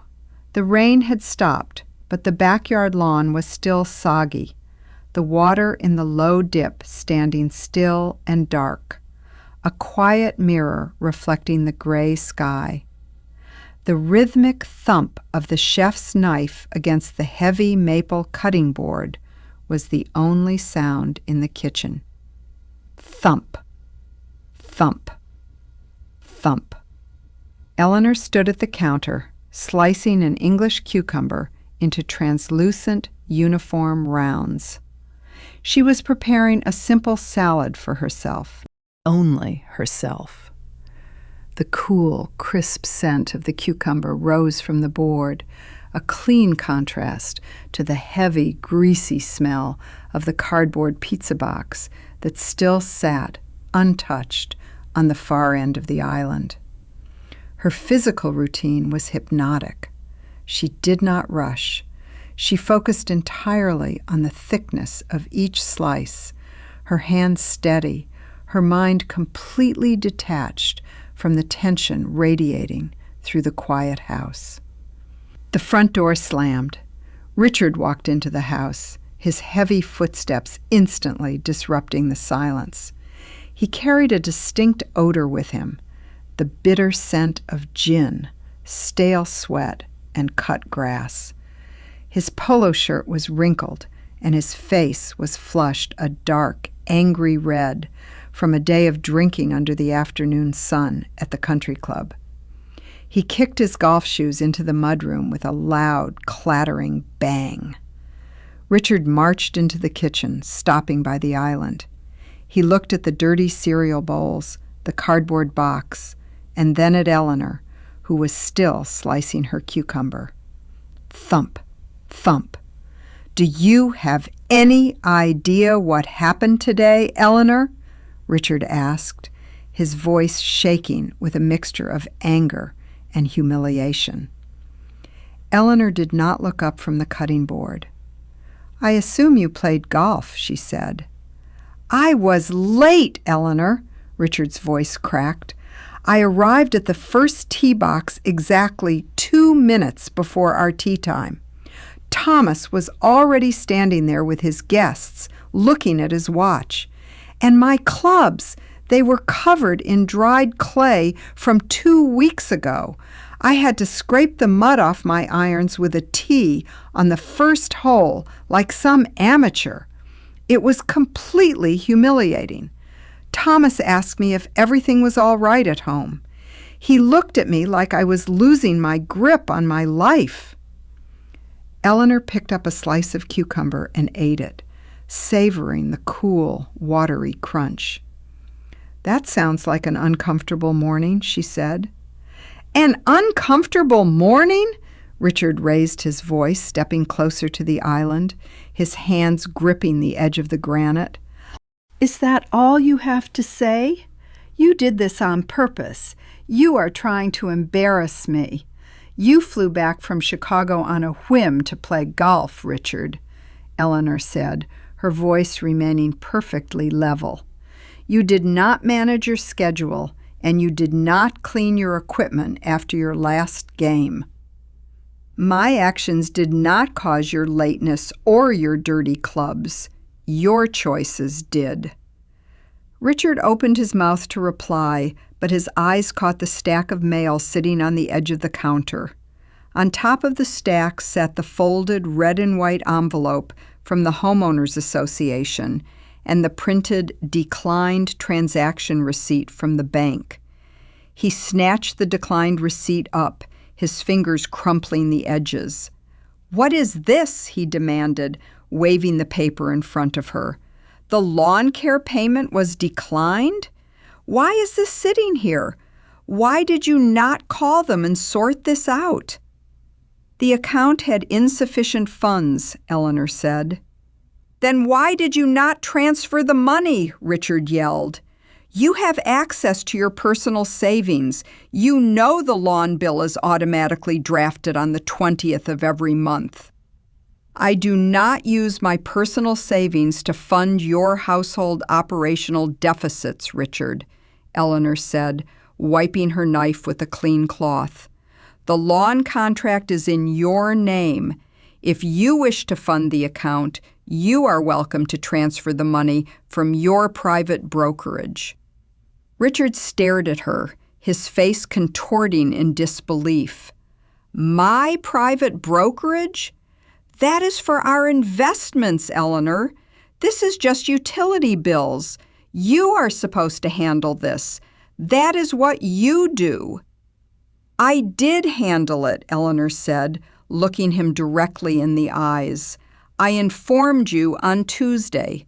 I informed you again on Thursday. You chose to ignore the information. The consequences of that choice are now yours to manage." She watched him struggle to find a counter-argument. He was so accustomed to her absorbing his chaos, his late schedules, and his financial neglect. He had spent 10 years believing his life was orderly because of his own brilliance, completely blind to the fact that she was the one holding the structural walls of his existence together. Now that she had stepped back, he was beginning to feel the weight of those walls pressing down on him. She calculated his next move. He would try to use guilt. He would try to call her a bad mother or an uncaring wife. It was the predictable strategy of a man who had run out of operational leverage. "You are changing, Eleanor," Richard said, his voice dropping to a low, bitter hiss. "I do not know who you are lately. You do not care about this family anymore. You are acting like a stranger in your own house." Eleanor placed her sliced cucumbers into a small ceramic bowl. "I am simply acting like the administrative assistant you claimed I was, Richard," she said softly. "And as you know, assistants do not work overtime without compensation." She picked up her bowl of cucumbers, walked past him without making eye contact, and headed upstairs. She did not look back to see his reaction. She did not need to. She heard the sound of his heavy, frustrated breathing and the dry crunch of the paper receipt being crushed into a tight ball in his fist. The first real crack in his composure had appeared, and she was going to let it widen in the cold silence of the weekend. The guest bedroom on the second floor was quiet, filled with the sharp, rhythmic hiss of a steam iron. Sst! Eleanor stood by the ironing board, her hand guiding the heavy ceramic sole plate over the sleeve of a cream-colored silk blouse. The fabric smoothed out under her touch, releasing a faint, clean scent of distilled water and high-end fabric finish. Her physical routine was meticulous. She had moved her professional wardrobe from the master closet to the guest room closet over the weekend, establishing a distinct spatial boundary between her life and Richard's. Hanging on the rack behind her were 3 tailored pantsuits, navy, charcoal, and black, all preserved in cedar bags. Downstairs, the house was in a state of quiet chaos. Eleanor had not cooked breakfast. The smell of scorched butter and slightly burnt toast had been drifting up the staircase for the past half hour. Richard had tried to make scrambled eggs for the kids, but his attempts had met their limit when he realized the non-stick pans were dirty in the sink and he did not know how to operate the complex digital interface of the high-end convection oven. A shadow fell across the guest room threshold. Richard stood in the doorway, his hair uncombed, holding a metal spatula in one hand and his phone in the other. He stared at the ironing board, then at the rack of professional suits, and finally at her. "What is this?" Richard asked, his voice rough with morning irritation. "Why are you ironing a business suit? You haven't worn that since before Toby was born." "I am organizing my wardrobe," Eleanor said, pressing the collar of the blouse. "Sst! For what?" Richard took a step into the room, his eyes scanning her locked leather briefcase resting on the guest bed. "The charity board gala isn't until November. You don't need to iron a $1,000 Armani suit to organize a school bake sale, Eleanor." "I have some upcoming professional meetings," Eleanor said, her voice quiet and even. Richard let out a short, mocking laugh. "Professional meetings? Doing what? You have been out of the workforce for 9 years, Eleanor. The corporate world has moved on. If you are trying to do some freelance consulting for local small businesses, you do not need to dress like a senior partner at McKinsey. It looks desperate." Eleanor did not look up from her work. "It is important to maintain standards, Richard." "Well, while you are maintaining standards up here, the kitchen is a disaster," Richard snapped, waving the spatula toward the hallway. "Julian is complaining there is no milk. Beatrice is refusing to eat the eggs because they are slightly brown, and I cannot get the oven to preheat. The digital display is locked. How do you unlock the child safety mode?"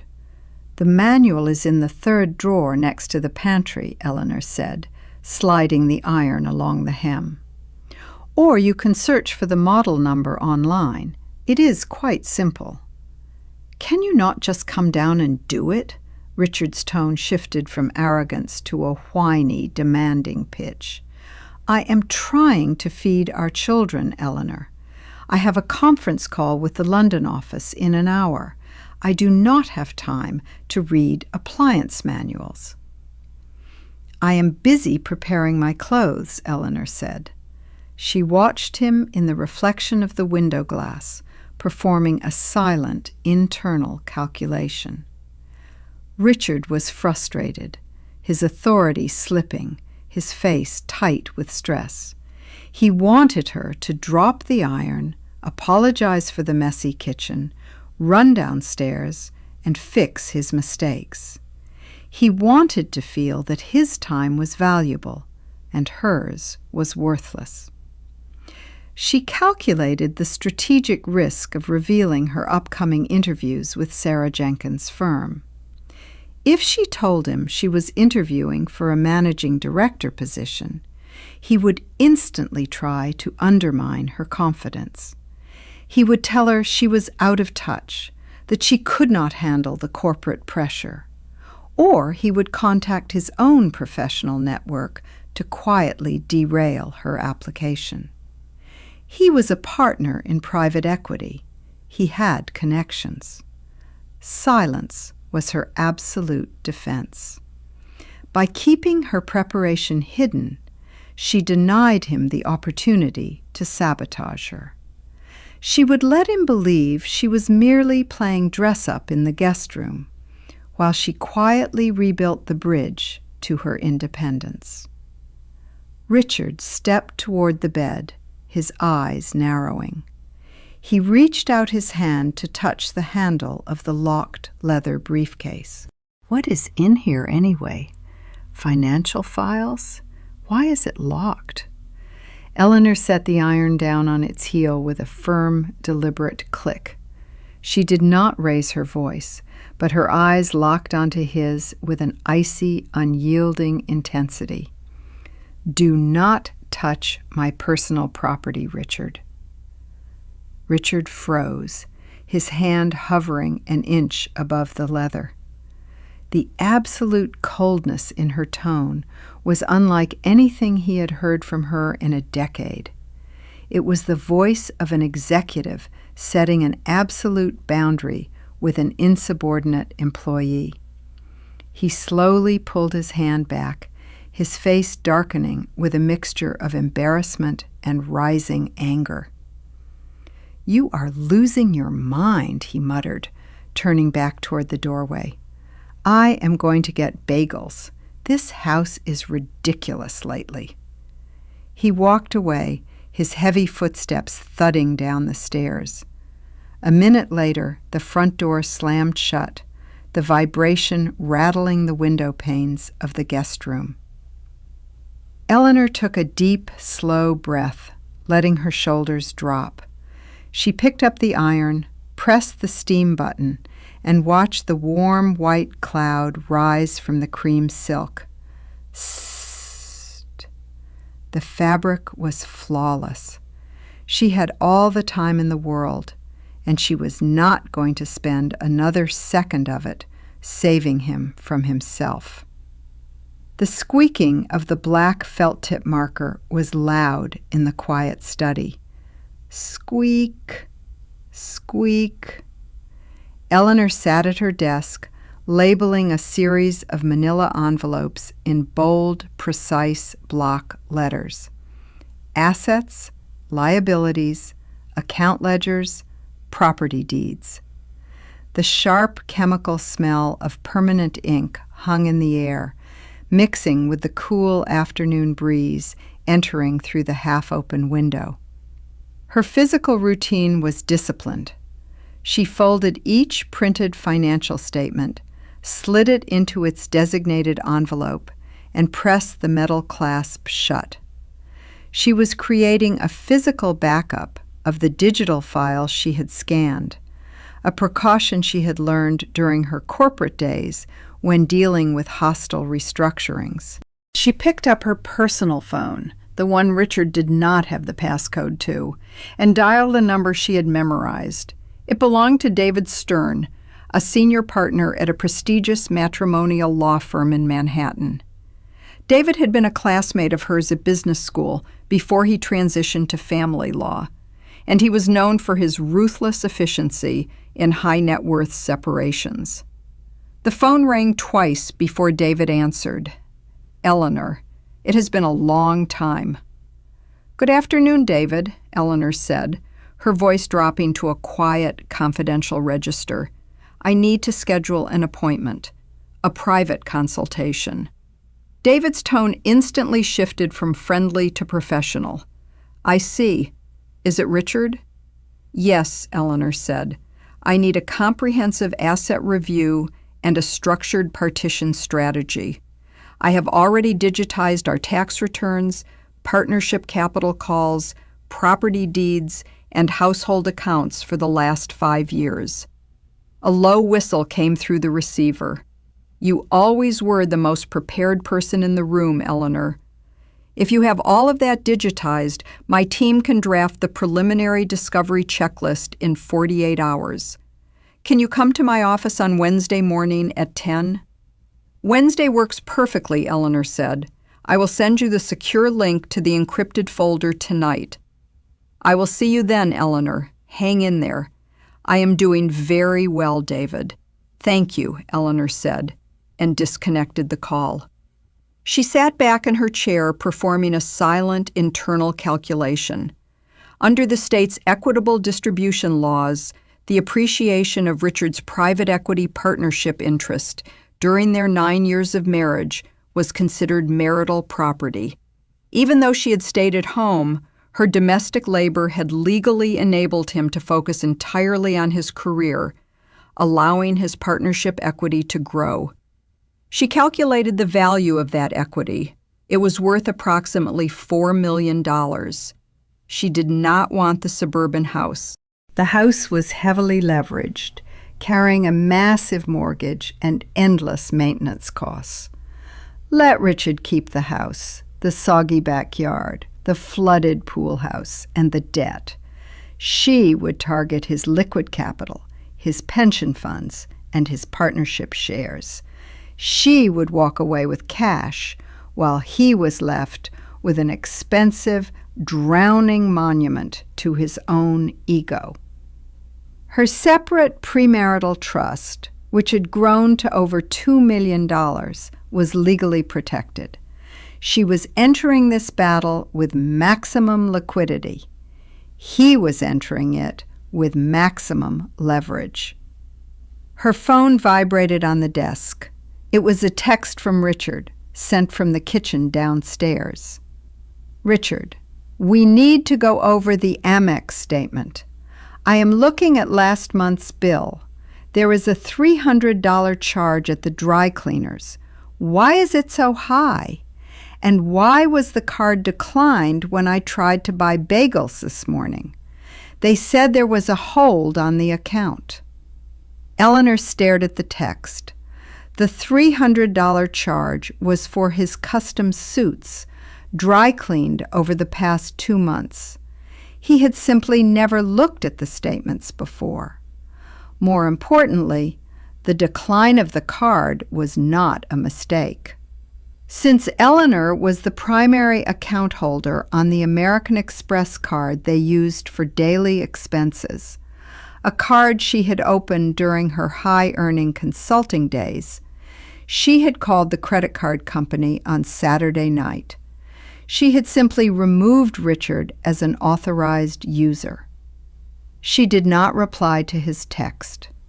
She picked up her black felt-tip marker, wrote Wednesday, 10 a.m., David Stern on her paper desk calendar, and closed her laptop. The trap was set. On Monday, when the financial offices opened, the first of his credit lines would permanently snap shut. He would have to explain to his colleagues, his friends, and his golf partners why his card was no longer valid. He would begin to experience the friction of a life without her silent, expensive facilitation, and he would have no one to blame but his own arrogance. She stood up, smoothed down her oversized beige cardigan, and walked to the window. The afternoon sun was setting, casting long orange shadows across the damp suburban lawns. In the distance, she heard the front door open as the kids returned from playing at a neighbor's house, their loud, demanding voices echoing through the foyer. She took a slow breath, feeling completely detached from the noise. The countdown had begun, and she was going to enjoy every quiet moment of it. The linen closet was organized, but Eleanor was not finished. She stood in the hallway holding a clean white cotton bath towel. She snapped it once, a sharp, crisp sound that echoed down the quiet corridor, then folded it into a perfect 3-part rectangle, smoothing the edges with her palms. The clean, soapy smell of laundry detergent rose from the fabric, filling the narrow space. Her physical routine was disciplined and calm, a stark contrast to the heavy, frantic footsteps coming up the stairs. Richard bounded into the hallway, his face pale and tight with fury. He was wearing his navy suit, the second-choice suit, and holding his leather wallet in one hand, his smartphone in the other. He stopped a few feet from her, his breathing shallow.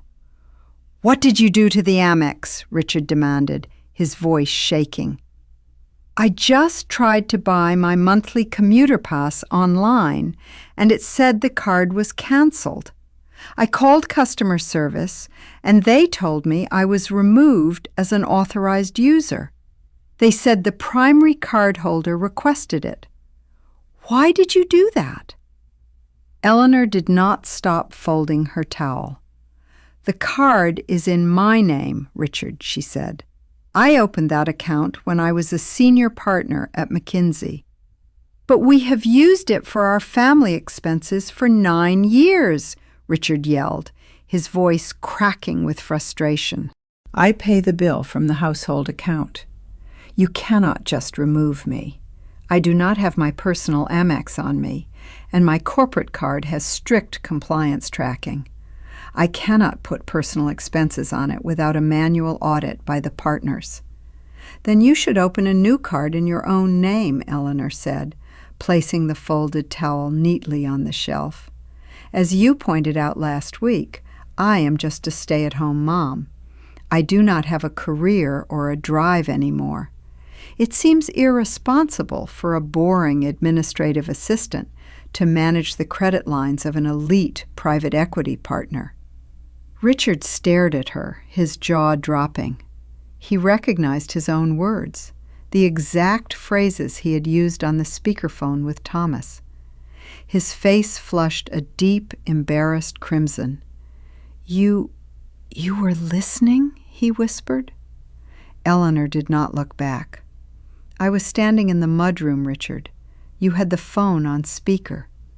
She watched the realization hit him, performing a silent, internal calculation. For the first time, Richard realized his dismissive words had not vanished into the air. They had been logged in her silent ledger. She calculated his immediate vulnerability. Richard's credit was stretched thin. He had leveraged his personal assets to the limit for his private equity capital calls. If he had to apply for a new high-limit personal card, the credit bureaus would flag his massive debt-to-income ratio, which would take weeks to clear. By removing him from her premarital high-limit account, she had effectively choked his liquid spending power overnight. He was now financially constrained, and he had no legal recourse because the card was hers before their marriage. Beatrice ran up the stairs, her raincoat half on, her expression frantic. "Mom, it is pouring rain outside. The bus is going to be late, and my hair is going to get ruined. You have to drive us today." "I will not be driving you today, Beatrice," Eleanor said, turning to face her daughter. "The bus stops at the corner. I suggest you use an umbrella." "But you always drive us when it rains," Beatrice whined, looking at her father for support. "Dad, tell her. She has to drive us." Richard looked from Beatrice to Eleanor. Usually, Eleanor would immediately apologize, grab her keys, and shepherd the kids into the SUV. But she stood there, perfectly serene, her hands resting on the folded towels. "Eleanor, just drive them," Richard said, his voice lacking its usual commanding tone. "It is raining. My morning schedule is fully booked," Eleanor said, her voice smooth and unyielding. "The children can walk. They are not made of sugar." Beatrice stomped her foot, let out a frustrated scream, and ran down the stairs to find her umbrella, the mudroom door slamming shut behind her. Richard stared at Eleanor, a sudden cold wave of fear washing over his face. He looked at her not as his wife, but as a stranger, a highly calculated, cold-eyed strategist who had quietly dismantled his morning with surgical precision. "Who are you?" Richard whispered, his voice trembling slightly. "What are you doing?" Eleanor offered him a polite corporate smile. "I am simply preparing for my meetings, Richard. You should run. You do not want to be late for your commuter train." She turned back to her linen closet, picked up another towel, and folded it, leaving him standing in the dark hallway, completely defenseless against the cold rain waiting outside. The silent preparation was over. The physical, financial, and spatial traps had been set. Now she would wait for him to cross the final line. The silver fork clicked against the polished mahogany table with a sharp metallic ring. Eleanor stood in the formal dining room, setting a single place setting at the head of the table. One plate, one water glass, one set of heavy sterling silverware. The house was cold, the central heating turned down to 65 degrees to conserve energy. She liked the chill. It kept her mind clear. Her physical routine was deliberate. She adjusted the placement of the knife, ensuring the blade faced inward toward the plate, exactly 1 inch from the edge of the wood. She was setting her own dinner table, completely ignoring the fact that it was only 5 in the afternoon and her husband was not yet home.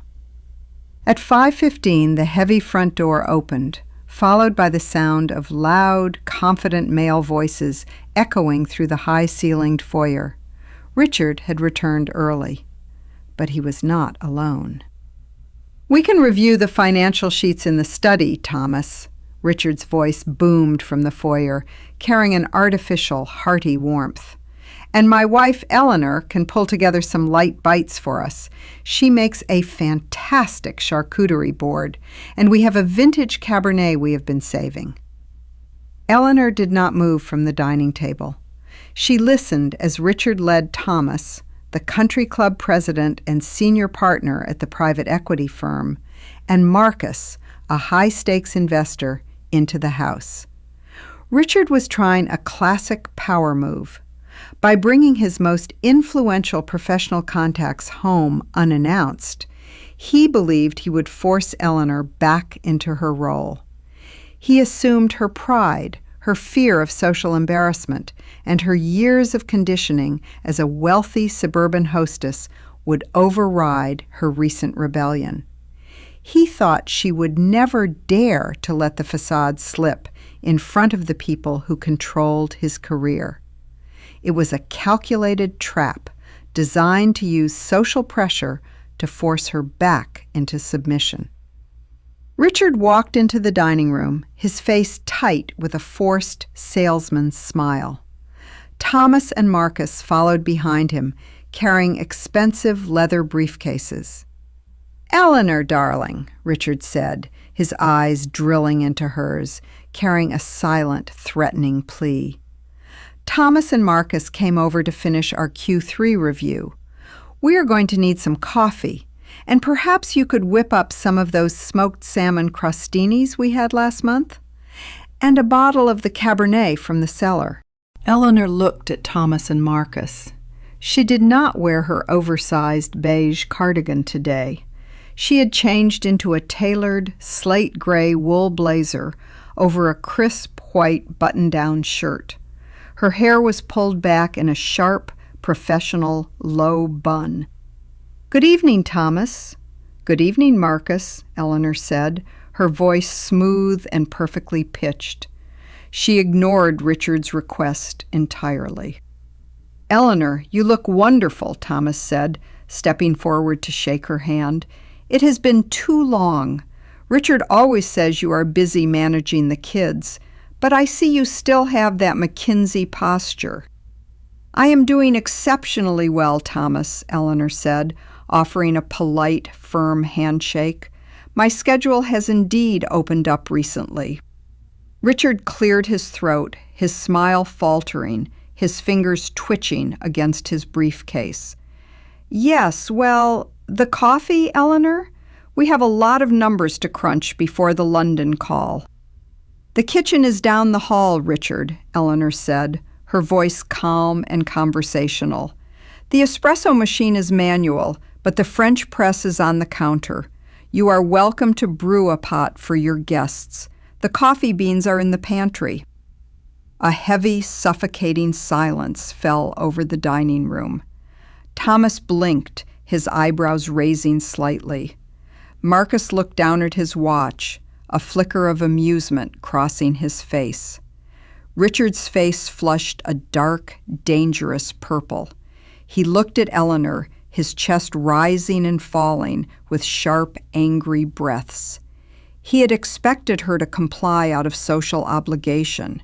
He had not anticipated that she would dismantle his authority so effortlessly in front of the very men he spent his entire life trying to impress. "Eleanor," Richard said, his voice dropping to a low, tight vibration. "A word in the kitchen, please." "There is no need for a private discussion, Richard," Eleanor said, walking over to the leather armchair in the corner of the room. She sat down, crossing her legs, her posture commanding and completely relaxed. "If you are reviewing the Q3 performance for the logistics acquisition, I would actually be quite interested in hearing your projections. I spent 3 years restructuring supply chains at McKinsey. I am familiar with the systemic bottlenecks you are likely facing with the East Coast distribution hubs." She watched Richard's hands begin to shake. He was trapped. If he argued with her, he would look like a man who had completely lost control of his own household.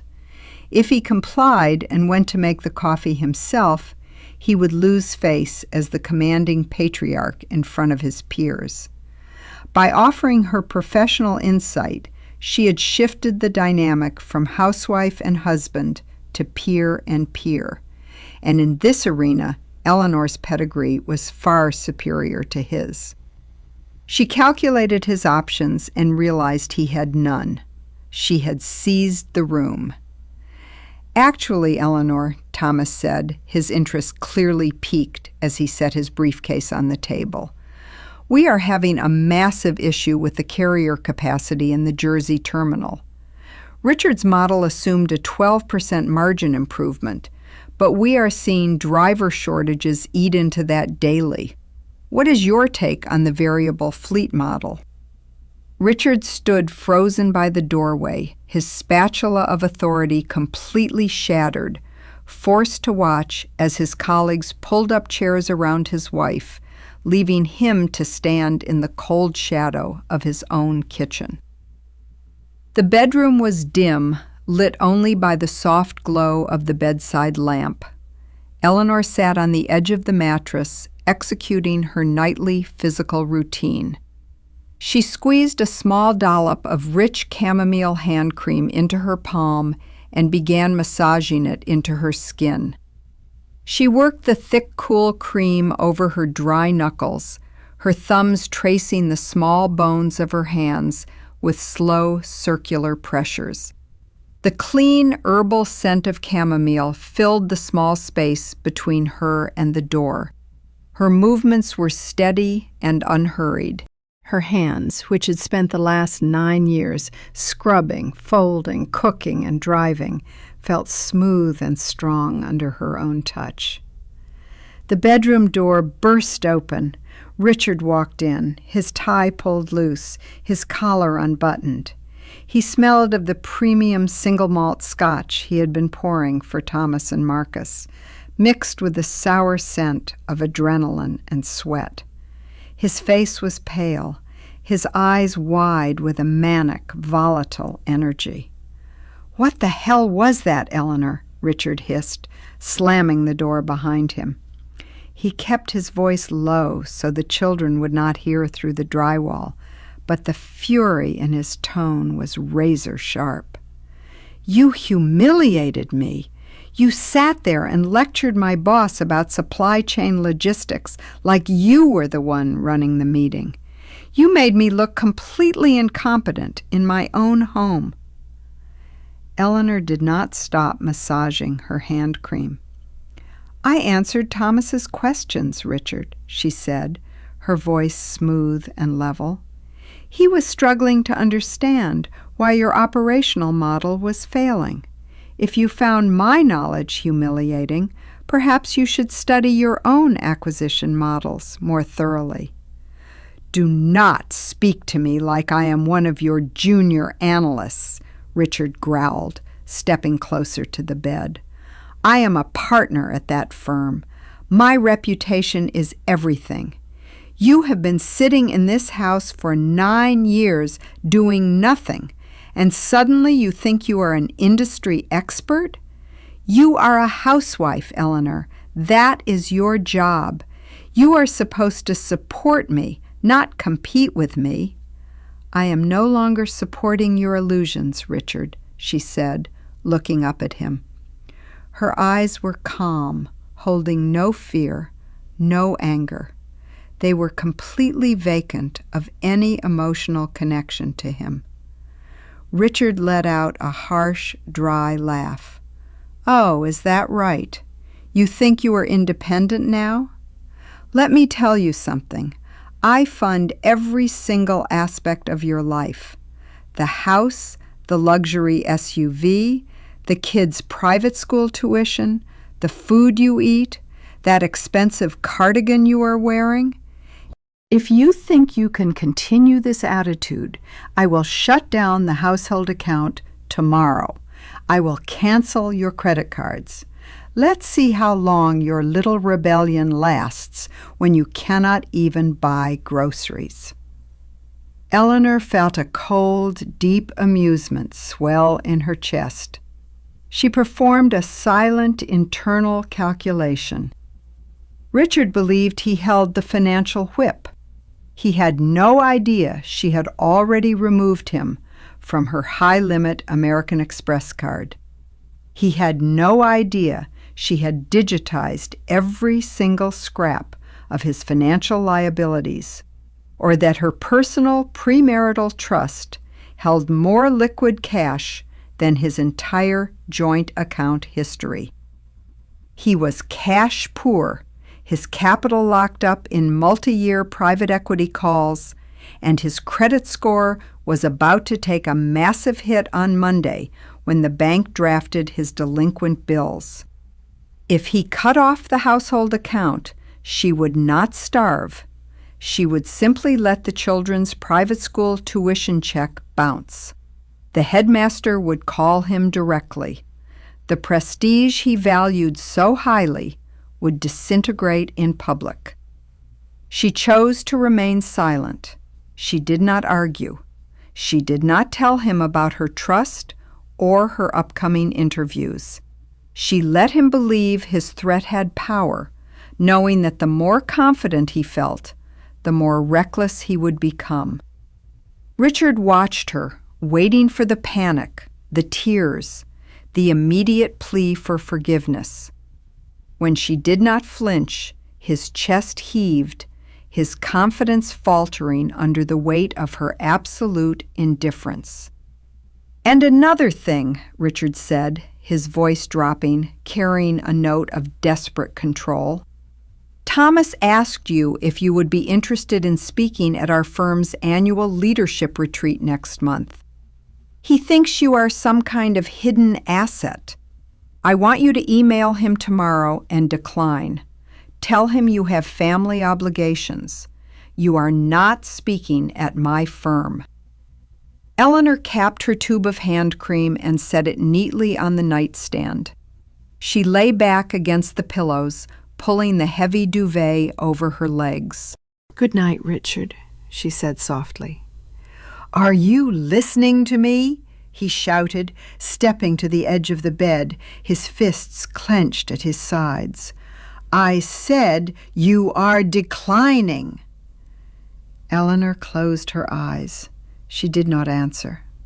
She left his demand hanging in the quiet, chilly air of the bedroom, a heavy, unresolved question mark that would keep him awake for the rest of the night. He was shouting into a void, and the realization that his voice no longer carried any weight was the most terrifying thing he had ever experienced. The porcelain teapot was heavy in her hand. Eleanor tilted it slowly, watching the dark, steaming stream of Earl Grey tea cascade into her favorite bone china cup. A thin, fragrant cloud of bergamot and hot steam rose, warming her face. It was Tuesday at 1:45 in the afternoon. She sat at the dining room table, her laptop open. The digital clock in the corner of the screen read exactly 1:45 p.m. At exactly 2 o'clock, she was scheduled to join the video conference with Sarah Jenkins and the executive committee of the global consulting firm. Her presentation slides on supply chain restructuring were open, the clean, minimalist diagrams representing her sharp, analytical mind. Her physical routine was exceptionally calm. She set the teapot down, picked up a silver spoon, and stirred her tea, listening to the soft, rhythmic clink of metal against porcelain. Her personal phone, resting next to her teacup, began to vibrate violently. The caller ID showed Richard's name. Eleanor answered on the third ring. "Hello, Richard." Richard's voice was no longer arrogant or commanding. It was high-pitched, frantic, and cracked with sheer terror. "Eleanor, what the hell did you do? I just tried to transfer $80,000 from our joint investment account to meet a mandatory capital call for my firm's new real estate venture. The transaction was blocked. The bank told me the account is frozen. They said there is a legal hold on it from a law firm called Stern and Associates. What is this? Why is a matrimonial lawyer freezing our assets? Are you suing me?" Eleanor took a slow, deliberate sip of her warm tea. "I did not freeze the account, Richard," she said, her voice completely smooth. "The court placed a temporary administrative hold on it." "A hold? For what?" Richard screamed, and she could hear him pacing frantically in his Manhattan office, papers rustling in the background. "I have a capital call deadline by 5 p.m. today. If I miss it, I am in default of my partnership agreement. It will destroy my standing at the firm. You are ruining my career." "You leveraged our primary residence as collateral for speculative private equity investments without my written, notarized consent," Eleanor said, her tone clinical and detached. "My attorney, David Stern, filed a preliminary petition for asset preservation this morning. Under state law, once a petition for partition is filed, any major restructuring or transfer of marital assets is automatically frozen to prevent the dissipation of marital property." "You are divorcing me," Richard gasped, his voice dropping as if the air had been sucked out of his lungs. "Over what? Because I complained about a suit? Because I said you were a stay-at-home mom? Eleanor, this is insane. We have 3 children. You cannot just destroy our lives over some hurt feelings." Eleanor looked at the digital clock on her screen. 1:52 p.m. She had exactly 8 minutes before her interview. She performed a silent internal calculation. Richard believed this was about hurt feelings because his mind could not comprehend any other motivation. He could not see that his dismissive comments had merely been the catalyst that reminded her of who she used to be. He had treated her like an unpaid domestic servant for a decade, and now he was realizing that the servant owned half of the castle, possessed all of the liquid cash, and held the keys to his professional survival. If he defaulted on his capital call, his partners would view him as a liability. His reputation as an elite private equity strategist would be shattered because he could not even manage his own domestic finances. He was completely trapped, and he had built the cage himself. "My meeting starts in 7 minutes, Richard," Eleanor said. "What meeting?" Richard yelled, his voice rising in panic. "What are you talking about? You do not have meetings. You are a housewife. Unfreeze the account, Eleanor. I am ordering you to call your lawyer and lift the hold." "I do not take orders from you anymore, Richard," Eleanor said softly. The legal process has begun. You will receive the formal paperwork tomorrow morning. I suggest you contact your own counsel. Have a productive afternoon." She did not wait for his response. She clicked the red button on her screen, ending the call, and placed her phone on Do Not Disturb, sliding it face down on the polished mahogany table. She took a final deep breath, smoothing the collar of her slate gray wool blazer. She opened the video conference link on her laptop. At exactly 2 o'clock, the screen lit up. Sarah Jenkins' face appeared, alongside 3 senior managing partners of the global firm. "Eleanor, it is so wonderful to see you," Sarah said, her smile warm and professional. "We are all incredibly excited to hear your presentation. Are you ready to begin?" "I am completely ready, Sarah," Eleanor said, her voice clear, confident, and entirely untroubled. She clicked Share Screen, and the master architect of her own future began to speak, her voice commanding the virtual room, completely detached from the frantic, desperate storm she had just unleashed in Manhattan. The trap had snapped shut, and she was already walking away. The high-rise apartment on the 24th floor was quiet, filled only with the soft, warm light of the setting sun filtering through the floor-to-ceiling windows. Outside, the Manhattan skyline stretched out in a breathtaking expanse of glass and steel, bathed in a deep golden glow. Eleanor stood by the window, her hands cradling a warm ceramic mug of tea. Her physical routine was peaceful. She watched the steam rise from her mug, her breathing slow and even, completely free of the frantic tension that had defined her suburban life for nearly a decade. Beside her, Toby sat at a small oak table, quietly coloring a picture with high-quality beeswax crayons. His sensory needs were met now. His therapies integrated seamlessly into a structured, calm routine that Eleanor managed without stress. His speech had improved dramatically, his small voice now carrying a confidence he had never possessed in the chaotic environment of their old home.